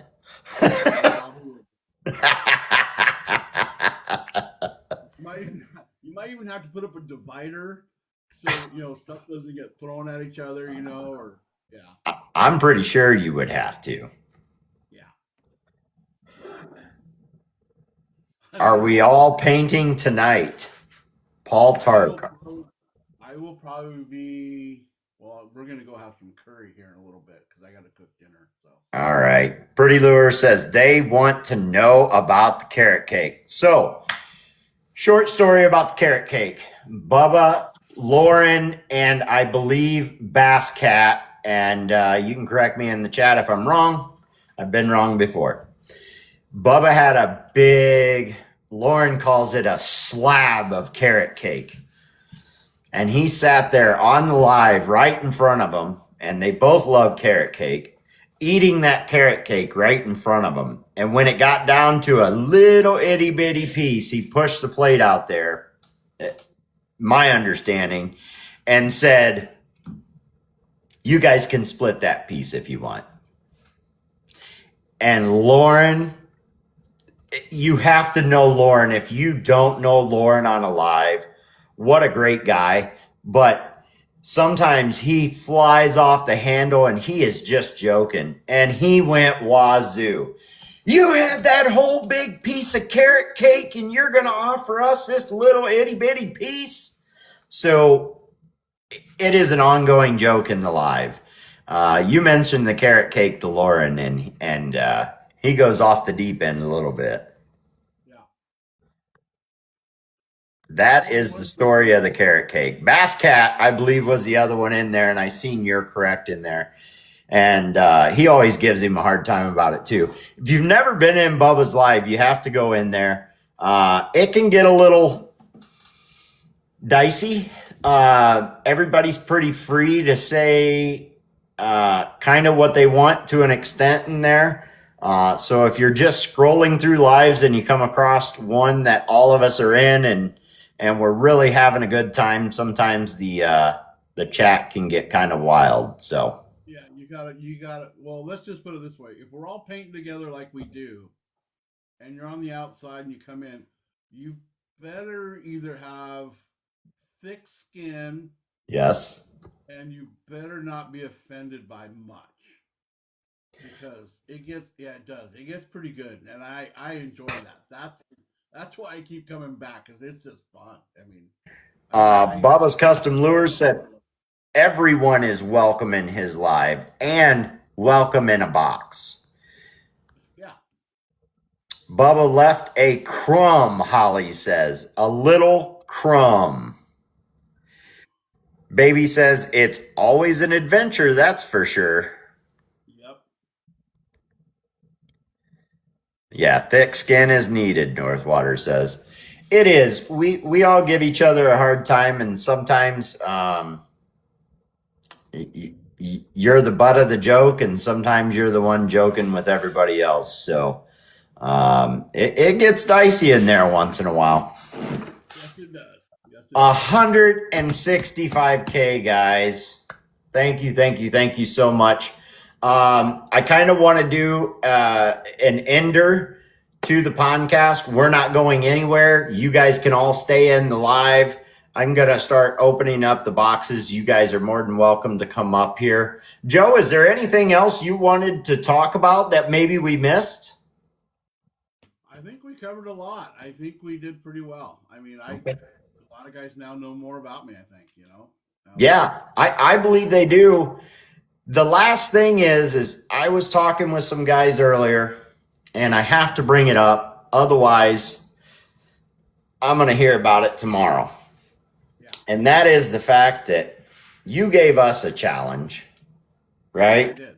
Everybody that can, go ahead and send some baits over to JG Outdoors for the St. Jude's charity fundraiser.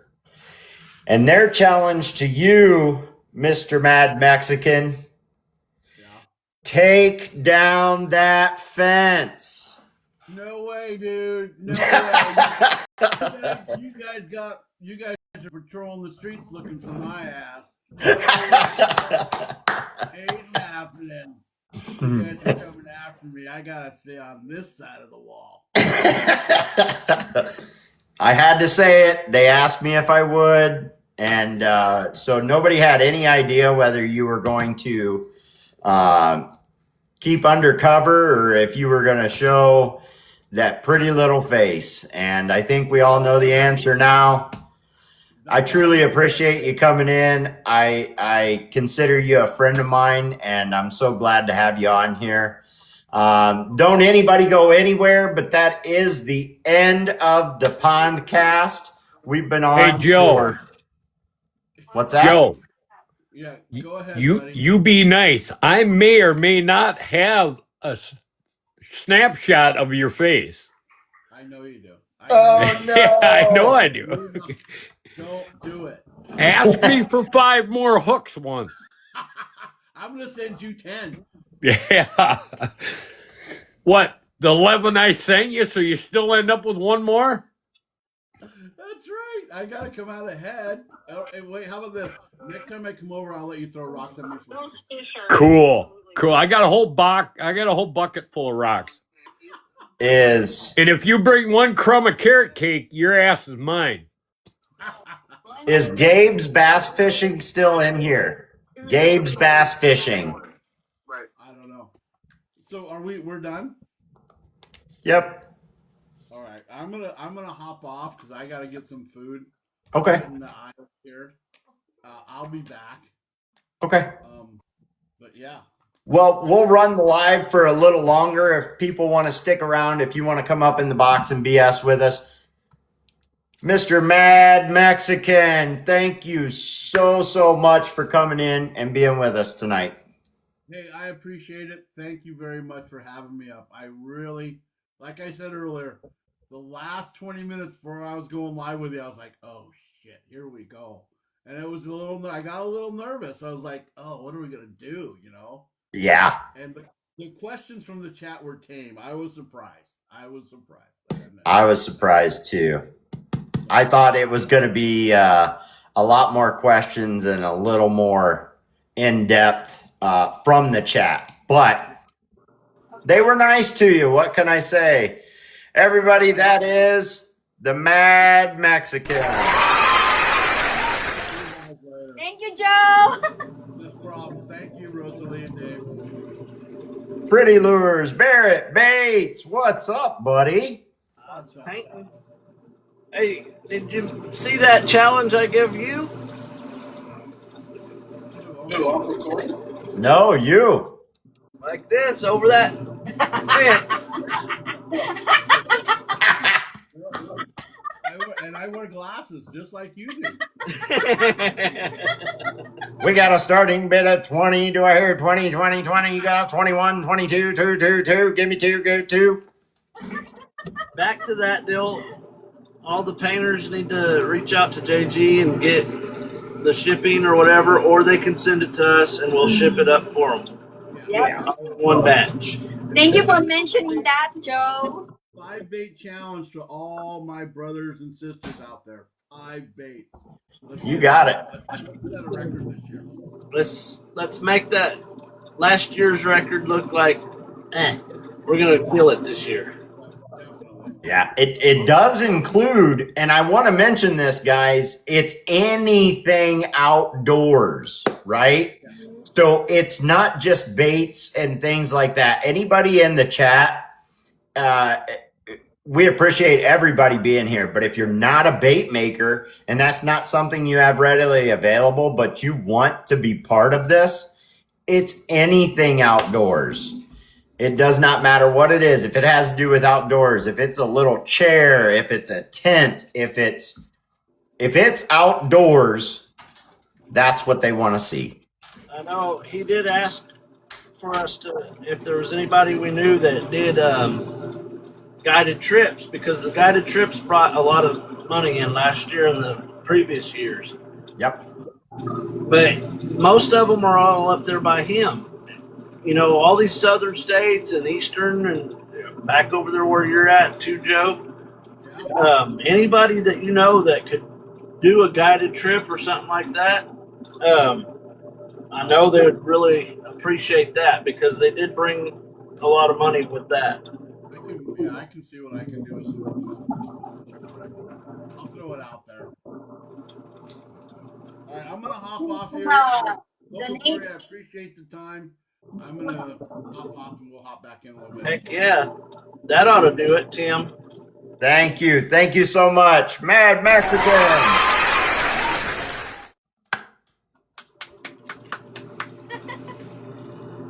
All right, boxes are open, guys. If you'd like to come up in here and chat, looks like Barrett's doing some painting.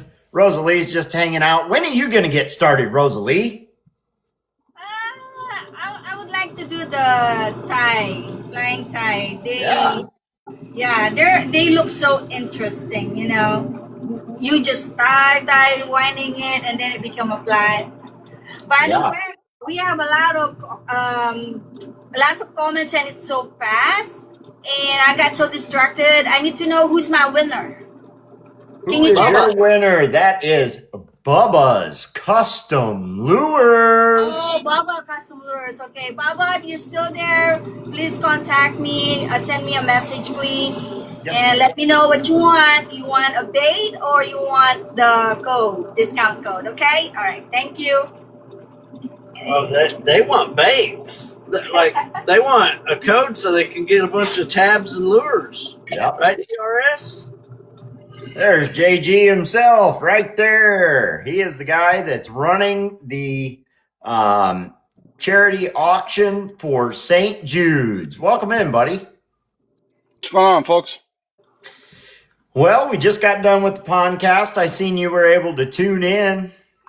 So we got a bait challenge going for guys. Mad Mexican challenged all his fellow bait makers to send over 5 baits for you. So we'll see how many of those come through. I'm going to say there's going to be quite a bit. I hope so. I know it's like I had mentioned earlier. I usually start pushing this in September, beginning of October, but like a lot of you guys know that are personal friends with me or have been watching or been listening to the last couple, my dad's health wasn't good over the summer, so yeah, and then he ended up passing away the end of October, so I really haven't been pushing it until this last month. And if it wasn't for Dave and Barrett's Bait and you, I think it would be a really low year, but it's something that I'm going to continue for as long as I can. And hopefully with the grace of God and everything going on, we will raise as much as we can. Yeah. I think it's going to go really well. I hope so. I think a lot of people are going to start, it's in the back of their mind. I think they're going to start getting them done and getting them sent out to you. So, Wait, that challenge is 5 baits. That don't mean that's all you got to send. That's right. Right. Send what you can afford, like you said, and let's. I've had guys send 2 baits, and honestly, some of the 2 bait ones raise just as money as some of the lots where I've had 15 baits in them. you know. So Well, the fact is when you're doing this auction, people know what it's for. So those baits Right. they're definitely not going at face value. The fishing trips that make sure you guys are tuning into his auction too. It's going to be the 12th through the 15th of February, and there's all kinds of stuff going to be available. I'm sure guided trips are going to be in there and everything outdoors. Everything outdoors. yeah, we got a few up in northern Minnesota right now. Like I said, like Dave said, I would like to try to get one in all four corners of the states, one in the middle of the states. You know, I know it's a big ask for a lot of people, but eventually it'll happen, you know, where people only have to travel a couple hours to get a guided trip. And some of them, honestly, go cheaper than what they're actually worth, but then there's a couple that go for more than what they're worth too. So it's all in the luck of the draw. And on some of the stuff, people have got some really good deals on the auction, and some people have fought tooth and nail for some stuff too, and it's fun. Yeah. Well, I seen Rat Junkie down there said something about his a KO that he has. Let me go back to that comment. He's sending. Where is it? Let me get rid of all this stuff. He said he's going to send us Roman KO. Roman KO. That's what it was. Look at that big candy tuna. Yeah, I'm sending this out for the auction. That's awesome. Oh, wow. Holly and I could hand deliver things to JG. We only live about 2.5 hours from him. There you go. So, anything and everything. If you can, please do. If you cannot, don't feel like you have to do something. Yeah, no, I'm never going to beg somebody for stuff. And it's always going to be what you can afford. So if you guys want to know what 2018 looks like from painting, yeah, and this has been refilled probably 7 or 8 times. Wow. So yeah, and that's all blanks and paints, and I'm just a one-man show, so it gets very addicting. Yes, it does. I know when Dave first started painting, I gave him a tour of some of my stuff, and he just shook his head multiple times at me like, "You're nuts." And now look at him. He's probably worse than me. That tuna is amazing. I got her into it now. Now they're in deep. They're in deep.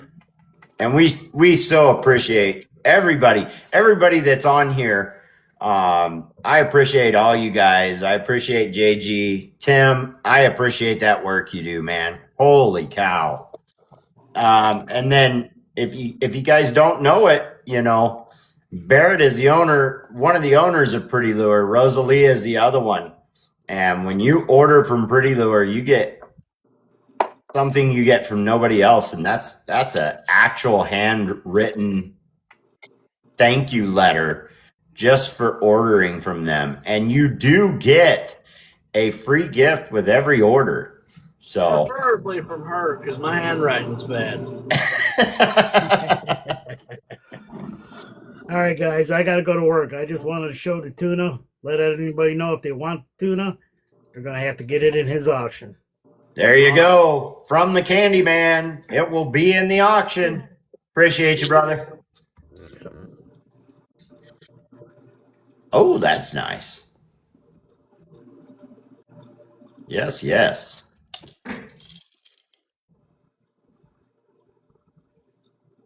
And this one glows. Wow. Little spider web action on there.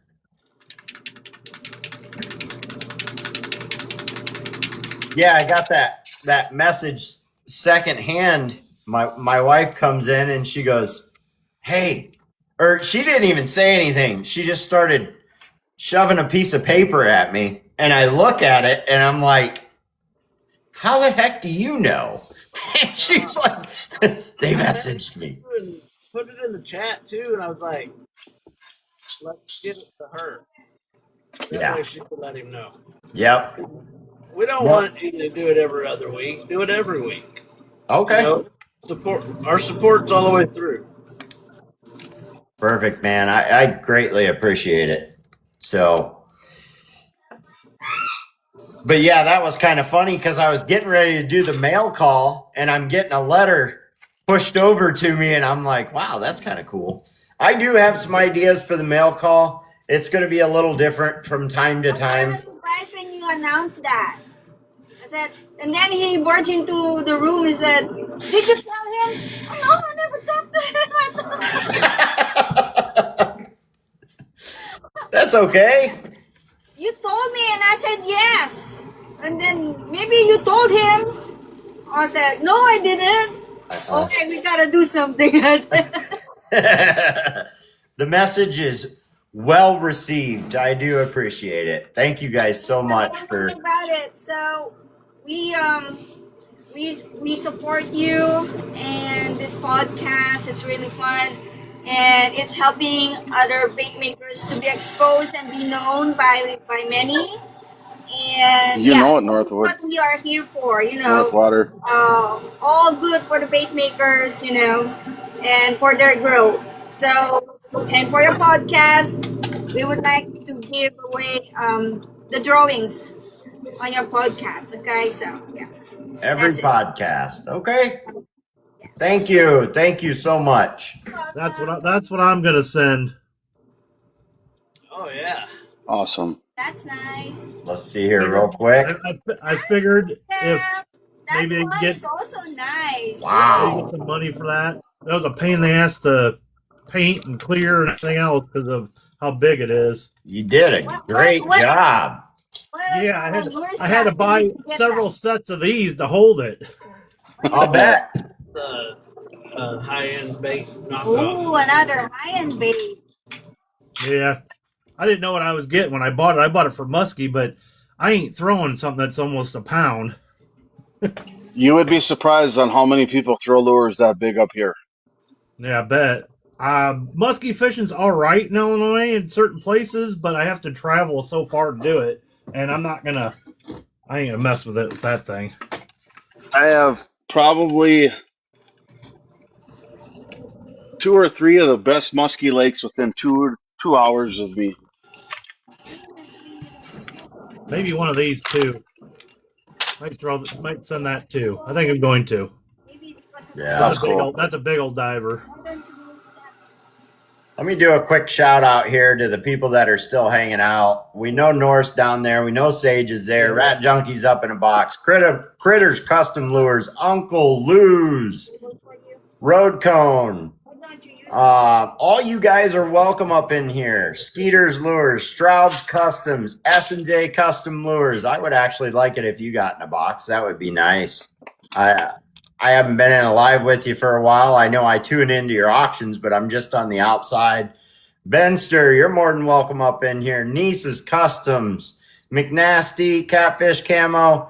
Everybody's welcome to try and get up here in a box. I can only do 9, but we're all just here to chat now.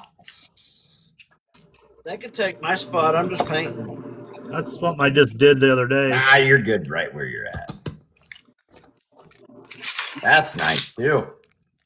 Yeah, the clear coat I put on the little too thick though. It's got some drips on the tail. You'll have that. Well, I was trying something different. I was doing BSI and it got thick on me. I dropped one drop of denatured alcohol because I've seen it quite a bit on YouTube on it. It thinned it out. It thinned it out too quick and too much. I learned my lesson with it, but I mean, now I know I can do it if I have to, but I'm not going to do it if I don't have to. Yeah. Because I mixed it in a cup. I should have put it on a plate. I haven't done BSI in a while, and I'll just do it in a cup. Yeah. Let's expand him up. He's showing all kinds of baits here. That's different.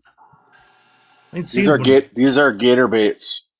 Those are cool. Holy shit! Yeah, I can't use that around here. I think North Waters has a question down there in the chat. Do you ever go over to Big Stone? No, it's Uncle Lou. Oh, it's asking Northwoods. Are you talking to me? No, he's talking to North Water. Oh. Hello, puppy. I tell you what, the last podcast I done, I'm sitting here doing the podcast and my dang cat jumps right up in my lap, wanting to sit down and get petted. I'm like, would you get out of here? So if any of you guys know somebody that hydro dips, don't underestimate that either. You can hydro dip lures. Wow. I've heard that about that too. Hydro dip. I got a lot. That's different. Hey Barrett, can you get these blanks? I got this off hydro dip, huh? I got that off Shane. I love these blanks. I don't know why, but I love these blanks. I'll check. Oh, from Sugar Tip? Yep. Yep. I've done several of these. I like painting them. I don't know why. I just do. I've never fished one, but this one's going to get fished, though. I'll check. Dave, you need to call me tomorrow because I could probably get you some information that will help you guys out a lot. May cost a few bucks, and I'm willing to split it with you, but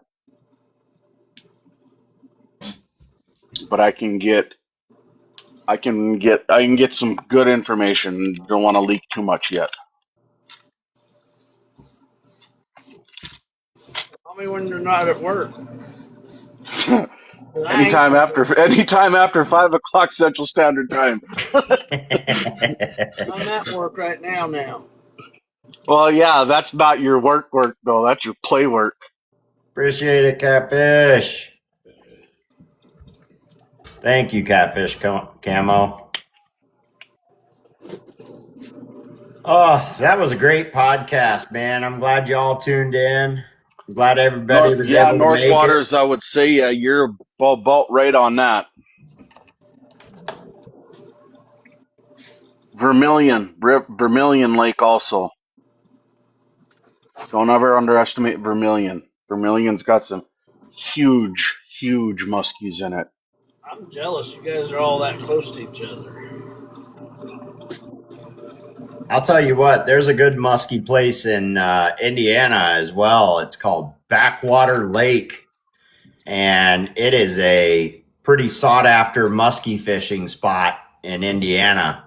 They have a tackle store there called Ye Old Tackle Box, and it's been there since before I started fishing. And they have pictures of big 4-foot muskie up on the wall.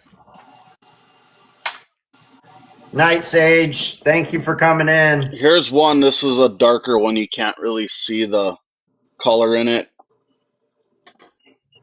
This is a hydro dipped. This one's a hydro dipped.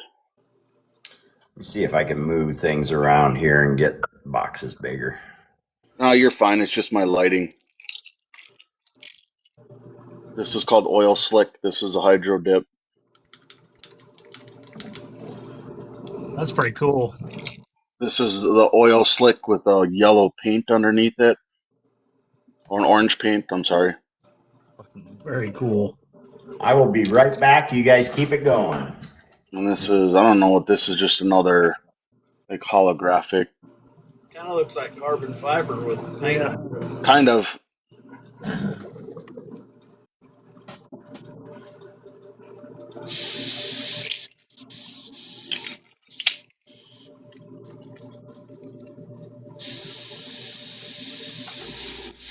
Yeah, my niece caught one off the dock at her family cabin that they no longer own. Her dad. It was either off the dock or not too far from their dock on Vermilion on a Snoopy pull in a 1/16 ounce jig. It was 44 or 46 inches, something like that. Crazy how people catch some big fish on. We spend all this money on all our stuff, and they catch them on the littlest things, the cheapest stuff. Well, and that was one of my main reasons I got into painting was there was all the lures that I bought. The paint would peel off of it in 3 fish, and it was irritating me, like bad. Or you couldn't find it in the color that I wanted, so that's why I started painting my own to make them last longer.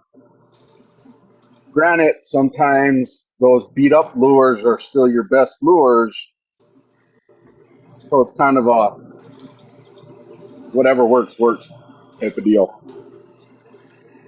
Yeah, I've seen some people with some musky lures that they can't get them anymore, and they just keep using them, and they are like, might as well just be throwing a piece of wood because it looks like it just barely got any paint left on it, but it catches fish. It's crazy. I've had guys about a year or two after I started painting, I had a few guys send me. They're like, I cannot find this lure. I've been trying to find it, but in this color, it was a color that Rapala made, and I can't remember the name of it off the top of my head. But he's like, this is the lure, this is the color. Can you paint it? I'm like, yep. Well, he sent me like 15 of these lures, 15 or 20 of these lures. They were so beat up. I called him. I'm like, you really want me to paint these things? They're not going to hold paint worth the crap unless I like try to fix them a little bit. He's like, paint them as they are. He was like, they will still catch fish. I said, all right. So I sanded them down, and I sanded one down. It was so bad it like literally disintegrated in my hand. And I messaged him. I'm like, one of your baits just literally fell apart in my hand. He goes, just throw it in garbage. So yeah, there's people that, you find a lure on a certain lake and you don't want to get rid of it. They'll go hell to high water to find out, what they want.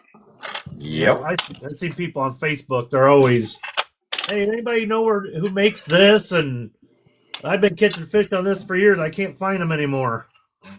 I see that a lot. All the time.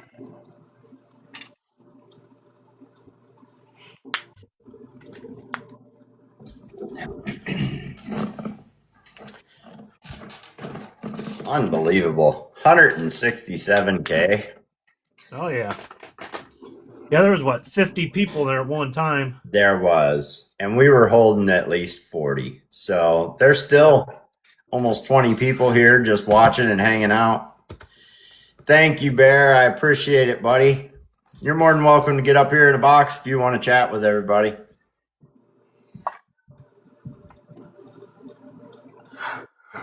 Well, I'm going to jump off. Here's last year's shirt. So, this is a legit thing. I don't know what's going to happen with apparel this year. The company that I'm dealing with right now, I don't know what's going on, if they're having some issues, but I haven't heard back from them. Hopefully I'll hear back from them and they can get the store up. But there might not be any apparel this year unless somebody can come through in a whim and we can get a store up and running. But is all your last year's stuff gone?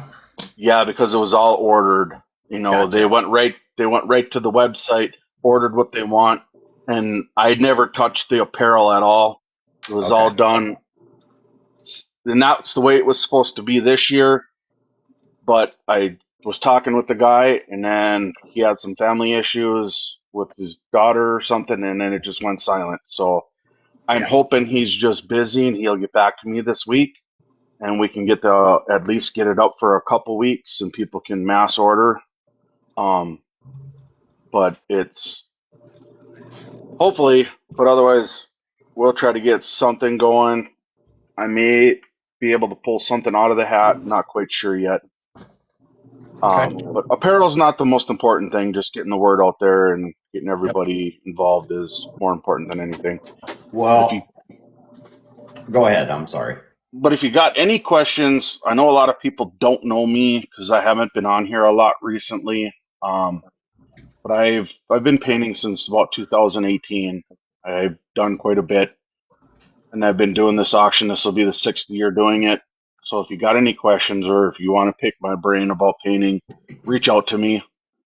Just message me. I'll give you my cell number, and then we can chit chat outside of that. And then I'm an open book. Ask Dave. I've told him a lot of stuff. So Yeah.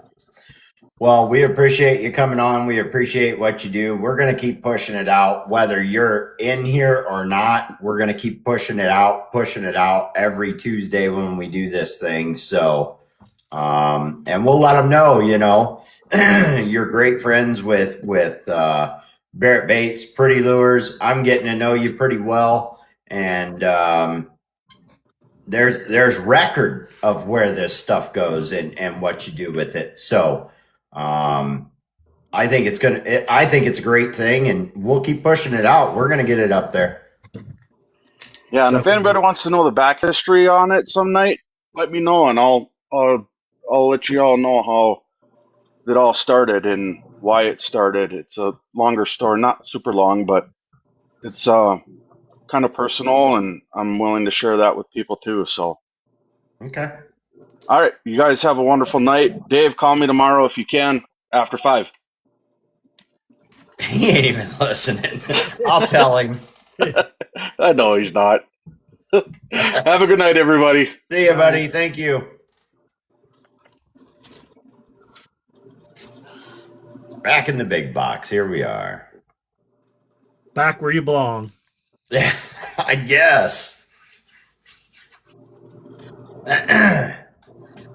Yeah, I was out running around all day today, and I got home, and I'm telling you, I got home right around 2:00, and I was ready to do the podcast right then.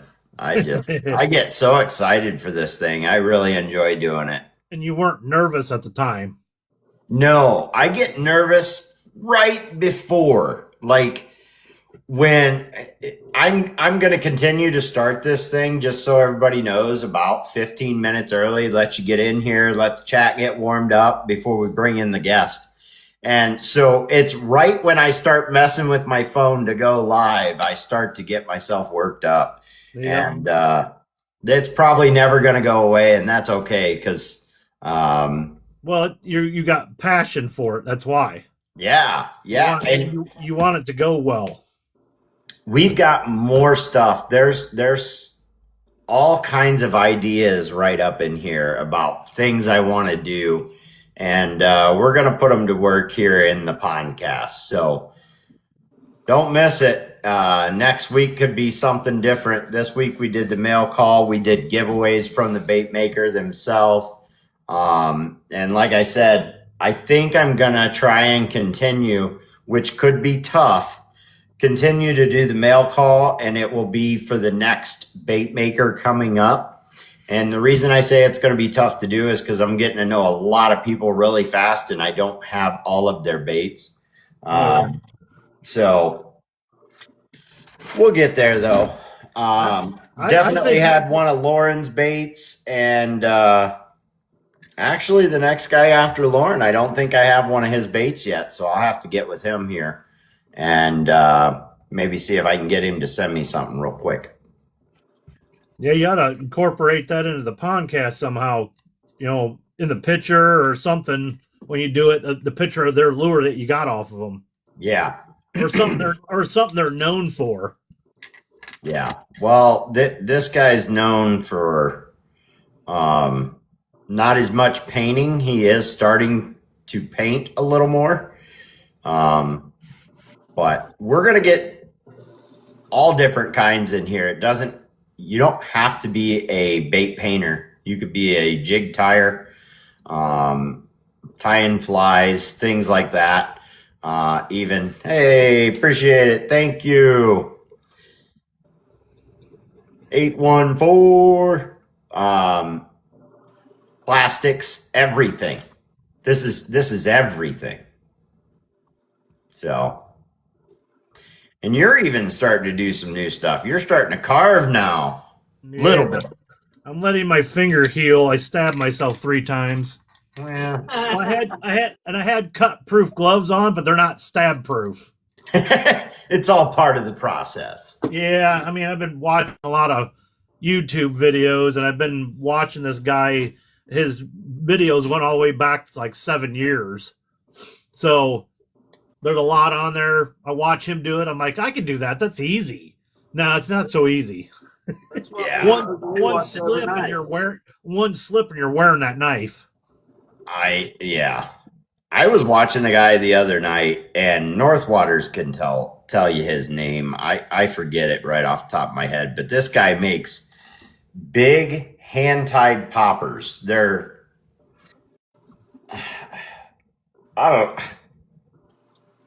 don't even know how to explain it, but he makes them big, like maybe this big, hand-tied poppers and all kinds of different stuff. And then he takes a razor blade and he shaves it down to the size it's supposed to be. And that thing turns out just perfect in shape and size, and all the hairs are exactly level.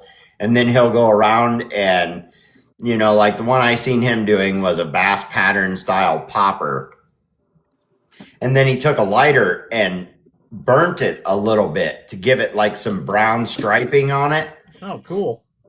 It was pretty amazing. Dang it, what was his name? He had probably 200 or 300 people in there watching him at the time. Romero? Yeah. Who is it? Northwater? Come on. Don't hold the secrets. Flat Out. That's his name. Flat Out. Yeah. And Northwater told me about him, so I went and checked out his live. He's got one of those big handlebar mustaches, Oh, yeah. And I think I know who you're talking about. I just kind of skimmed through there one time. But I don't think he was doing any bait making at the time. you got to see him make one of those poppers. That was pretty amazing, and I believe I'm going to have to get one of those from him. I want to try and fish one. Have you guys heard anything out of Henry lately? No. I haven't heard nothing from that guy. Did he do anything this Wednesday? Or No. is he doing anything this Wednesday? I mean, Not that I know of. I sent him a text message last week that because he's been looking for 8-inch poppers. I said, "Well, I found some for you," and he never messaged me back. I don't think he's even looked at it. So I hope everything's good with him. I hope so too. Yeah, 814. There's a lot of guys I want to check out. You thought I meant big wooden stuff? No, this was all hand tied stuff. I don't know that much about tying, I'll be honest with you. So the first person that I have on that's tying, there's going to be quite a bit of explaining from their side. So if you're like me and you don't know much about hair jigs and tying flies and things like that, we are going to have somebody on the 7th. On the 20th. So 120, there's going to be a tire on here, and we're going to ask a lot of questions about that stuff just because I want to know. Yeah, I'd like to know too. I don't know how to do that shit either. He can stack colors. Yeah.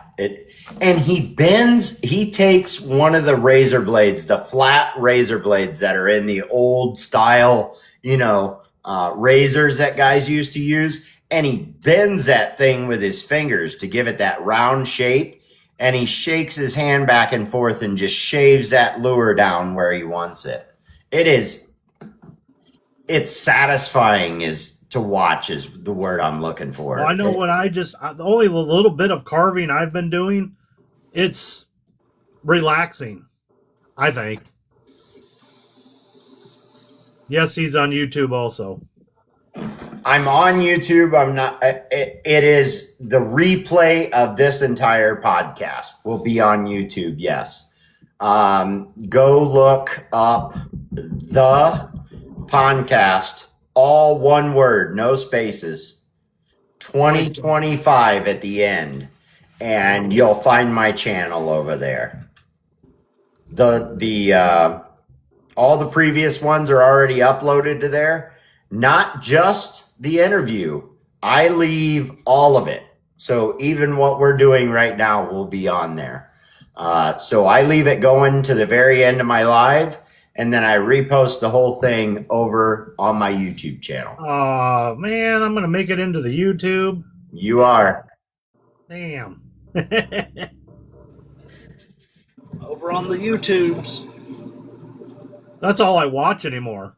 The only service I have is Amazon or the Prime or whatever the hell it's called. Yeah. That's the only thing I have. I don't have Hulu. I don't have none of that shit.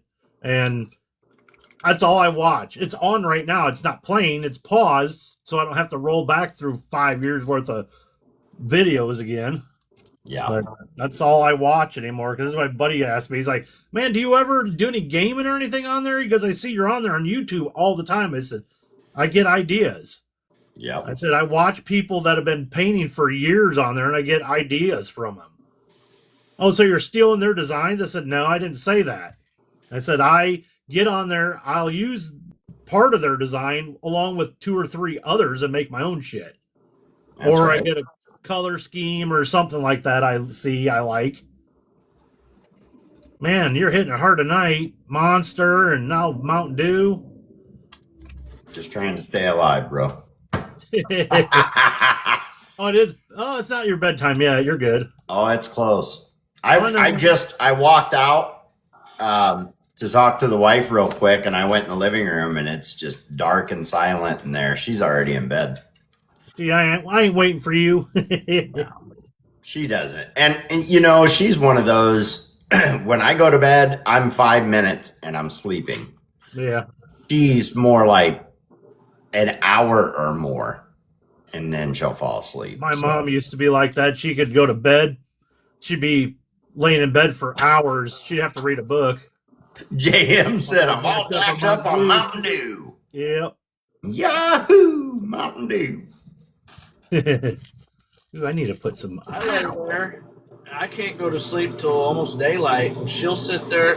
As soon as her head hits the pillow, she's already out. And I'm like, I don't even get to say anything. That's me. Not me. I gotta lay there for 15 or 20 minutes or more. I mean, yes.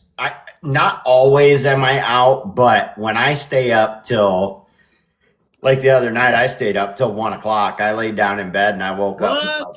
I woke up with my glasses still on. I'm like, oh man. I do like what Joe came up with, the whole You sleep on the fall. what new stuff yet, Pops? I do like what Joe did with that fence, though. That was pretty cool. We got 1 new crank. And the 2.5s and the big mouth poppers back in stock. Oh, yeah, you guys got 1.5s, don't you? I got to buy some more. I wrote down the lure that I want to get next, and that's that Pretty Baby -1. Yeah, that's the one, Ether. It's right here. The only reason I haven't ordered anything here is my birthday's coming up, and I do believe that my wife is putting in another order. Cool. That's the -1. 1 to 2 feet. I'm going to place an order. You just put that in the box. I got. That'd be the free gift. Ooh, that's badass. Yeah. I like that. Very cool. Bright colors. I love bright colors. That was on that challenge thing we did. Yeah. Love some bright colors. I mean, I got a double take here that's neon yellow right now. Hard for me to do bright colors. And I got a double take that's neon yellow right now. What's going on? JM, my birthday is the 14th. Mr. I know, Wilson. man, there's a lot of January birthdays. Barrett, you just had one. Mine was December. The end of December. And then S&J just had his birthday. JM says his is the 30th. Yeah. Not me. Where's my baggie at? Well, how did we do? 5 days library? before How you did we at do? 1-4. We did okay. What's that? Did we do okay? Yeah. Yeah. Mad, that was freaking awesome. Yeah, it was. I love that because I used to love that show. You come up over that damn fence. I'm like, that is badass. Good thinking. Can I borrow that? The other half told me, she goes, "Now you need to make some baits and hang it from it and put it on the wall." Yep. Yep. All right. That's pretty damn cool. So I have to admit, I did know that he was not going to show his face before he came in, but I could not ruin the surprise. The surprise element of that was fantastic. Yeah, that was badass. I like Northwater said he laughed out loud when he seen that. Oh, I did too. You. I was over here clapping. My dog probably thinks I'm out of my mind. CW says I lost a big shad glide. I need to get a couple new ones. There you go. There's plenty of guys in here to do it for you. Yeah, that I had never seen it. I'd never seen the fence that he was putting up. So that was the first time I seen it, but I knew he said he was going to do it. And the chat, I don't know if anybody was watching the chat when you first popped up like that. I couldn't see it. Went I couldn't crazy. see the chat at all. You couldn't? No, I couldn't see over the fence. Oh, I thought you may have been on your other account in the background. I was, and then I wasn't at first, and then I waved to her having my phone, so I logged into the other one. Yeah. And then I could read later on into it. I was like, God, I gotta see what's being said down here. I couldn't see it. Yeah. They were going nuts, just laughing faces, and that's hilarious. And what's up, Wilson? That was awesome. It was perfect, Joe. Yeah. That was my favorite. One of my favorite shows. Oh, agreed. I still watch it. Yeah, I would too if I had it on TV. I don't have TV for that shit, so I refuse to get cable or anything again. I'm not paying hundreds of dollars for watching a couple of channels. I know. Well, I got 5 baits here ready to go. Actually, I got 6. 3, 4. Yeah, I got 6 baits I'm going to send. I've got 5 over here that I'm going to send. Yep, some of these ones I tried to sell several times and they just won't sell. And I have never caught anything on a Little John, so they're gonna get a couple of those. There you go. I think we should put a tag on there, if we can share it out to everybody that's in our group to put it from like I don't know, Uncle Corey the Pondcast or something, Pondcast crew or something, you know. You could. You know. Coming from the Pondcast challenge. Yeah. Somehow, tag it back to it and they got to tag you in it. It was definitely your idea. You mentioned that right away that you wanted to do a challenge. Yeah. But Joe ain't afraid to go off script and something pops in the head, he's gonna say it. He did awesome. I mean, everybody I've had on here does awesome. And I know he said he got a little nervous right before he turned it on and came in. I get a little nervous every time. And I think that's part of the excitement of it, though. And once you start and get settled in, it's great. Yeah. And time goes so fast. Before I know it, we're 30, 45 minutes, an hour into it. Yeah, and I'm like, oh, man, I wanted to do this, and this, and this. Yeah, you were like 40 minutes into it. You're like, shit, we started off at a half an hour, and look, we're already over that. Or you're just about it. This thing is no longer time limited. If everybody's into it and it's going well, we're going to keep going with it. And I'm telling you now, we were at the 2-hour mark, there were still 40 plus people in here. Yeah, they're liking it. So, and I Yeah, noticed that there's was people good. in there I've never seen before again too. Because any bait maker I see on there, I add. yep, I had them all, and I'd seen some in there I had never seen before. So. yep. Welcome back, Tim. What's Look, up? Joe's got 1,100 freaking gifts he was given, pennies wise. Well, and I totally messed up because Gabe's bass fishing said he had 3 he wanted to give away, but he was gone by the time we were going to get to it. So Yeah. I will get a hold of him. He said he'd love to be on here. I think everybody knows who Gabe Bass Fishing is. So Yeah, I see him in everybody's lives. They're always in there kicking it with him. Yep. So we'll get him on here as well. I need to get his name written down. I have a whole list, which I need to relist it because so many names keep getting added. You need like a planner just for Pondcast. I do. I kind of hate to send this one. I just painted this one, but it's a big deep diving bandit, and I have nowhere to throw it, so it's going to go too. I'm trying to get in there some shallow, some deep. I got some real deep, and I got the big glide, so.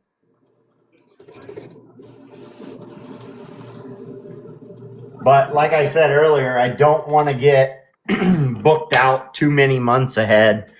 That leaves a lot of room for plans to change and yeah, outdoors with Tiny. I think he's planned out until like August or September. He's planned out till August. But he's only doing his like once a month, I think. Yeah. Once or twice a month because he said he don't have the time to do it weekly. And what does he do? He comes into this live and does a giveaway, which made me feel really good. That guy, he's a good dude. Look at that thing. Oh, that looks good. That's cool. It's dark. I've never thrown a dark bait, but I think I'd throw that one. Yeah, but look at what that sun's going to catch off of it. Oh, I know. I have one. I did one of those 3-inch Battalion KOs. I did one of those and just did it in black and put that damn what Brasher calls the juice. Mm-hmm. I put that on it and it looks badass. So I think I'm probably gonna try fishing that one eventually.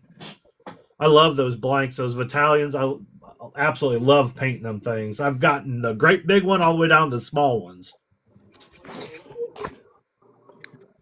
The big giant one I did though, I did BSI on it 3 times. I can't get the knot to be gooey. I don't know if there's something wrong with that bait or what it is. Mr. Paul Tark is back. But I was also doing it in the basement too. I think it was too much moisture, too much humidity. Well, then you got to go back to basics, like that one down there. The simple. Yep. If you get if you get that juice, I paid $11.99 a bottle for it. Everywhere else is like expensive. There's one place you can go to, but it's always sold out. I just happen to get it at the right time. What's that one? I'm in my comfy chair. Oh yeah. With the cover. Oh yeah. S-crank. That's crank. I have just a straight sexy shad I just painted up here. Yeah, we did that one today with. Oh, I was talking to you, Uncle Corey, when I was doing these. I did a sexy shad too. We did that one. And a shallow band. That's I don't like S-cranks, but that's cool. Well, and if you notice it right there, it goes to turquoise in the middle. Yep. See, like me, when I do my sexy shad, I leave the belly white, put my yellow stripe on it, and then I fade the blue over into the yellow so you have a green area too. Yeah. Well, I make my yellow stripe wide enough so I can do that. Yep.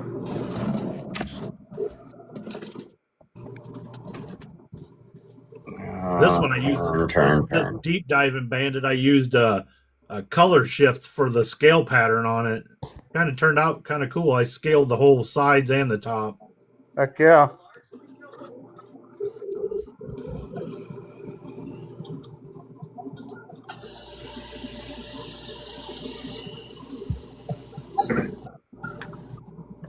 Boom. Let there be light.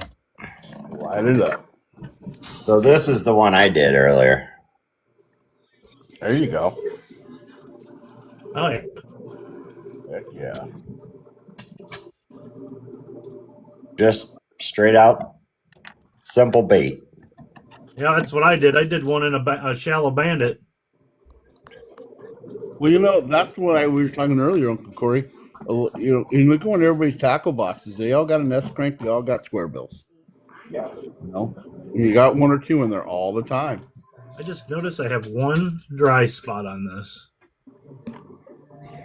And just for everybody that's in the chat that may not have seen this yet, it is already sold, but I will show it. I did one of the Pretty Lures frogs.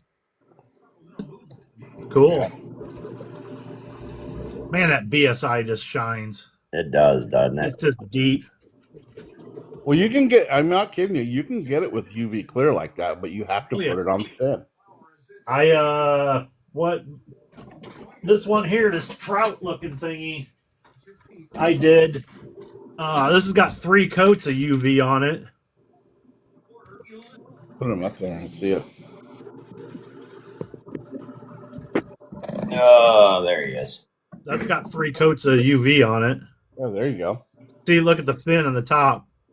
It got a big bubble on it, and the tail, because I decided to heat it a little bit because it was, I don't know, I was trying to get bubbles on it. I heated it too much, but that didn't turn out too bad. I kind of like I just threw a stencil on there and started through holes on it. And that's UV, right? Yep. That's so three with coats BSI, I could shave those bubbles off the tail and re-BSI it. You can't do that with UV. I don't know. I'm not going to worry about it because I'm not selling this. I'm fishing it, so yeah, I don't care. Well, I'm just asking in general. Yeah, could you do that with UV? I've never done it. I don't know. I'm sure you could. Yeah, but you got to be careful. Yeah. Yeah. And this thing too, I put the last coat on this morning, and then I went fishing for about 3 hours and left it in the damn UV box. Appreciate to follow BD. It's good and it's good. It's good on the Pete. It's good.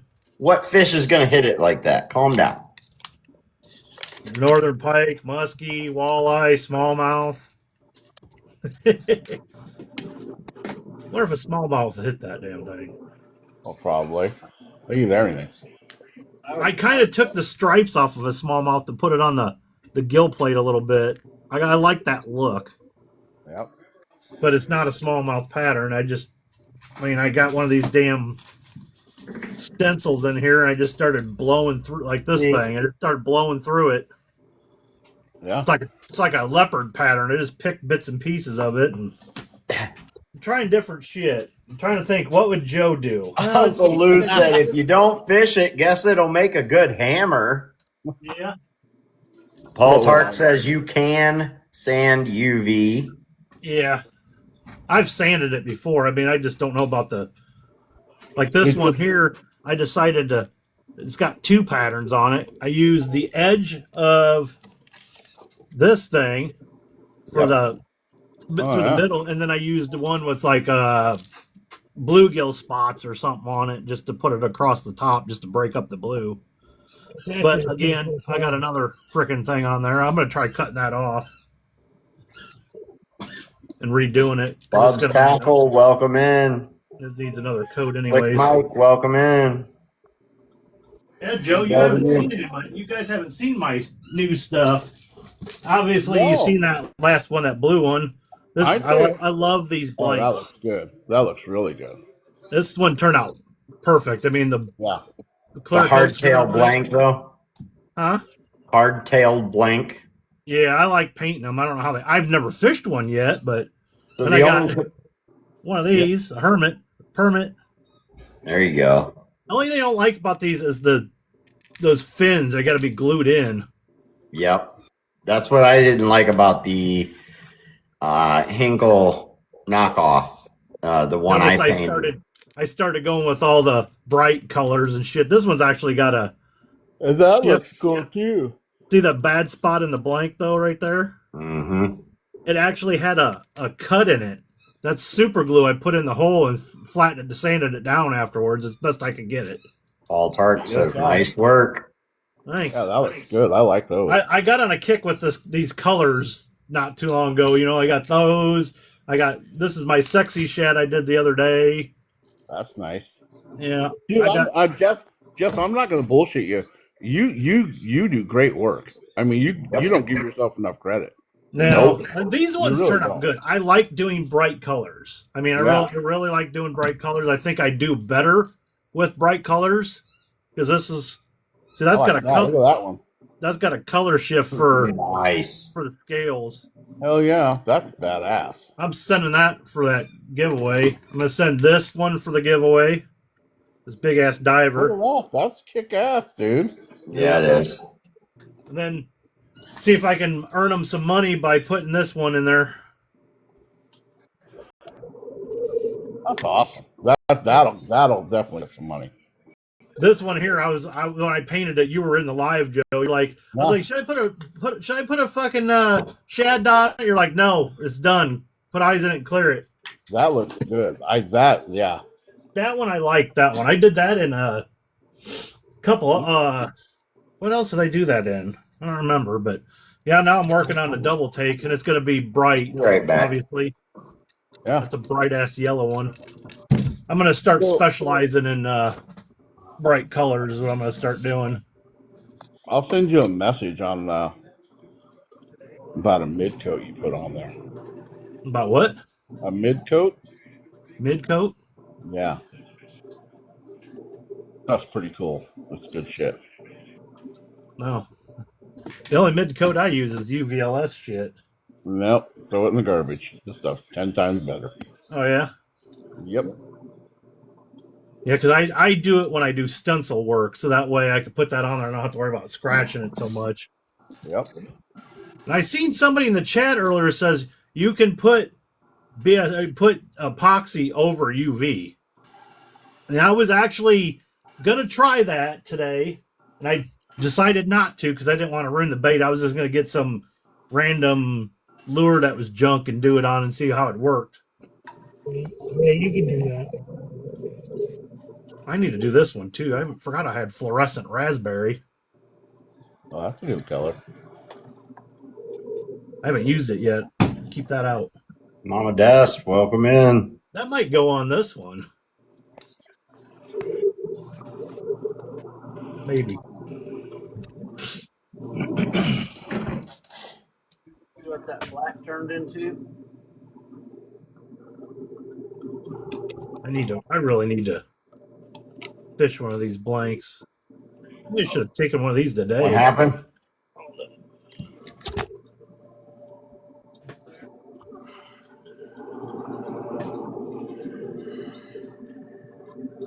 What that black one turned into?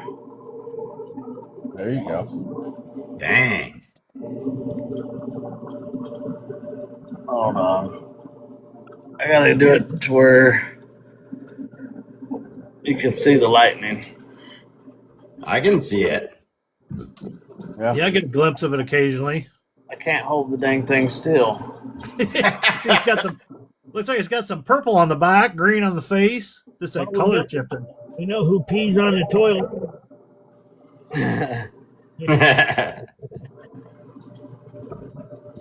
Yes, we can all see the chat. Can everybody else see the chat? Yeah. I think you would have to go out and come back in, Mama.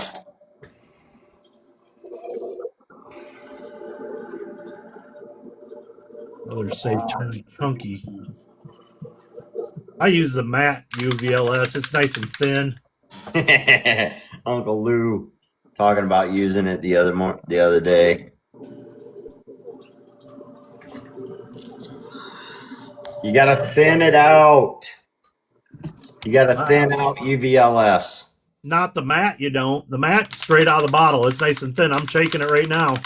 I've never used the matte. The gloss? I always can use barely the gloss. shake it. It's so thick. When you clear it, it all looks the same. Yeah. Oh, Tater Tot Jigs is Barrett's twin, huh? Oh, that's what someone said. Yeah, she said she's. I'm watching his twin right now, Tater Tot Jigs. It's what they were saying about us too. Remember? I do, yeah. You know, I need to do a black bait with put a Batman emblem on it. That's what I need to do. was doing solid black and calling it the Johnny Cash for a while, and it There worked. you go. Yeah. Yeah, I need to do one with a Batman emblem on it. Is what I need. It's my favorite. Batman's my favorite, so.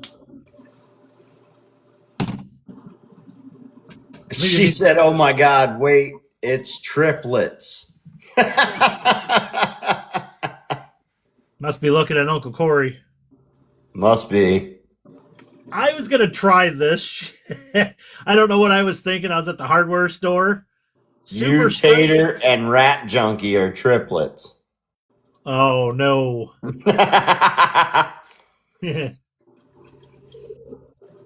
Do it best. Super strength epoxy. She says, "Quads, this is crazy."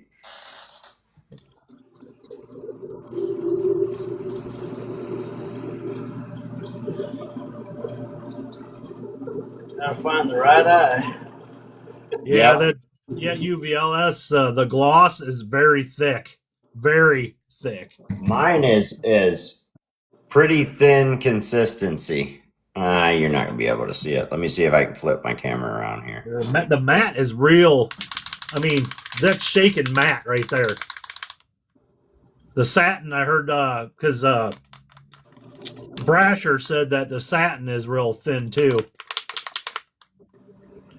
Oh, you got yours already in a bottle. It's thin, really thin. Yeah.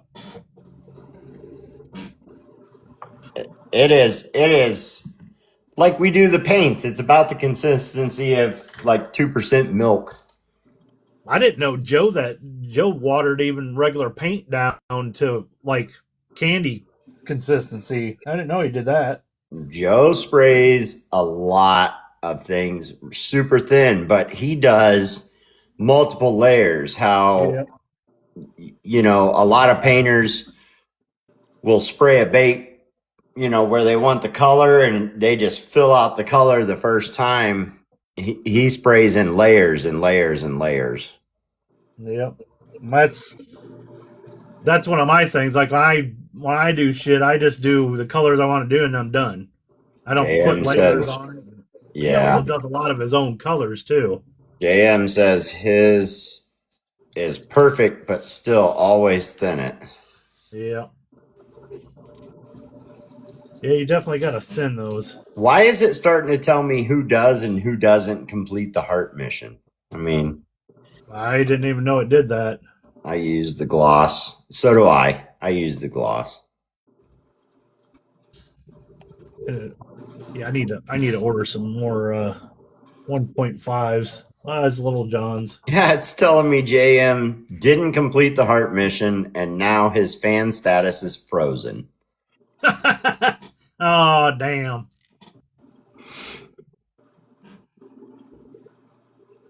I don't need to know all that. It's not that big a deal. No. I don't even know what it is. So I probably got froze too. The hearts is part of the fan club. There he goes. You didn't have to do that, buddy. I was just reading what it said. So when you start sending all the heart me's and the gifts and stuff like that, it helps grow you as a creator. Thank you. And pushes you out further, faster to more people because it considers you more popular. I'm going to give BSI a run for its money with some 30-minute super strength epoxy made by Do It Best. Got it at the hardware store. It's on the it's 2-part epoxy and 2 tubes hooked together. So all you have to do is squeeze it and it mixes it. I'm going to try it just because. Okay. You watched for 300 minutes, Northwater. It's probably going to yellow, though, probably. I would say that is the biggest issue why people use the BSI, because it doesn't yellow over time. Yeah. I just try to accept it. What you can do with anything that goes yellow, Listen to this. add a little purple paint to the mix, and you'll filter out the yellow. Yeah, I'm just curious. I mean, I have all kinds of BSI. I just wanted to try this because I seen it. It was $5. Crap, I found some at the Dollar Tree for $1.25 per part. Oh yeah. Yeah, it wasn't that. I did some jigs in it. Yeah, I'm just gonna. And it turned out. It turned out pretty decent. It took a while for it to cure. It wasn't like an overnight cure. Like I let them sit for like 2 or 3 days, but I think this stuff says it's good, and it's. I mean, it's a 30 minutes, so product that sets in 30 minutes. I think can be handled in 7 hours. Full cure in 24 hours. I think I must have it on my other bench. This is strength is 2,000 psi. PSI is 4,500. But Yep. still may be plenty. Because the 2-ton is what, 3,000? Like YT build your algorithm. Yeah. I mean, DevCon is 3,000. Yeah. You staying up late, Barrett? Probably. Barrett's always up late. Yep. I'm probably going to let him take over the live. I got to get up early. I just want to jump in. You just came in, JM. Yeah, I was watching, and the little man was a little cranky, so I was hanging out with him tonight. So, gotcha. So who? Yeah, gotta do the dad thing, you know. Who we We're almost at 170K. So we send these all to you guys, Barrett. All these lures. You can. We gotta get to 170. All right. Hey, I can like my own live. Yeah, you can.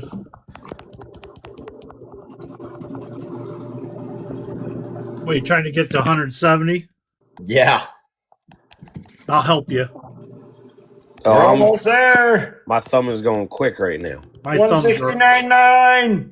My thumbs are messed up. 170. Nope, not yet. There it is. Thank you guys so much. Thanks everybody for tuning in. I appreciate you guys hanging out after the live. I think Barrett's staying up late. Are you going to start a live or no? Yeah. All right. So anybody that's here in the live, you can go find Barrett. I am going to shut this one down. I do appreciate each and every one of you. Thank you so much for tuning in. And don't forget, we'll be back this coming Tuesday again. We're going to do this every week, 7 Eastern. The next one up is Lauren's Lures.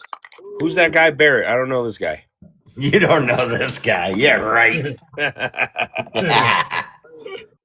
Hey, thank you so much for your support, Barrett. Pretty Lures. It wouldn't be possible without you guys, so I really do appreciate it. Have a good night, Uncle Corey. All right. We'll see you guys. See ya. Good job. Thank you. See ya.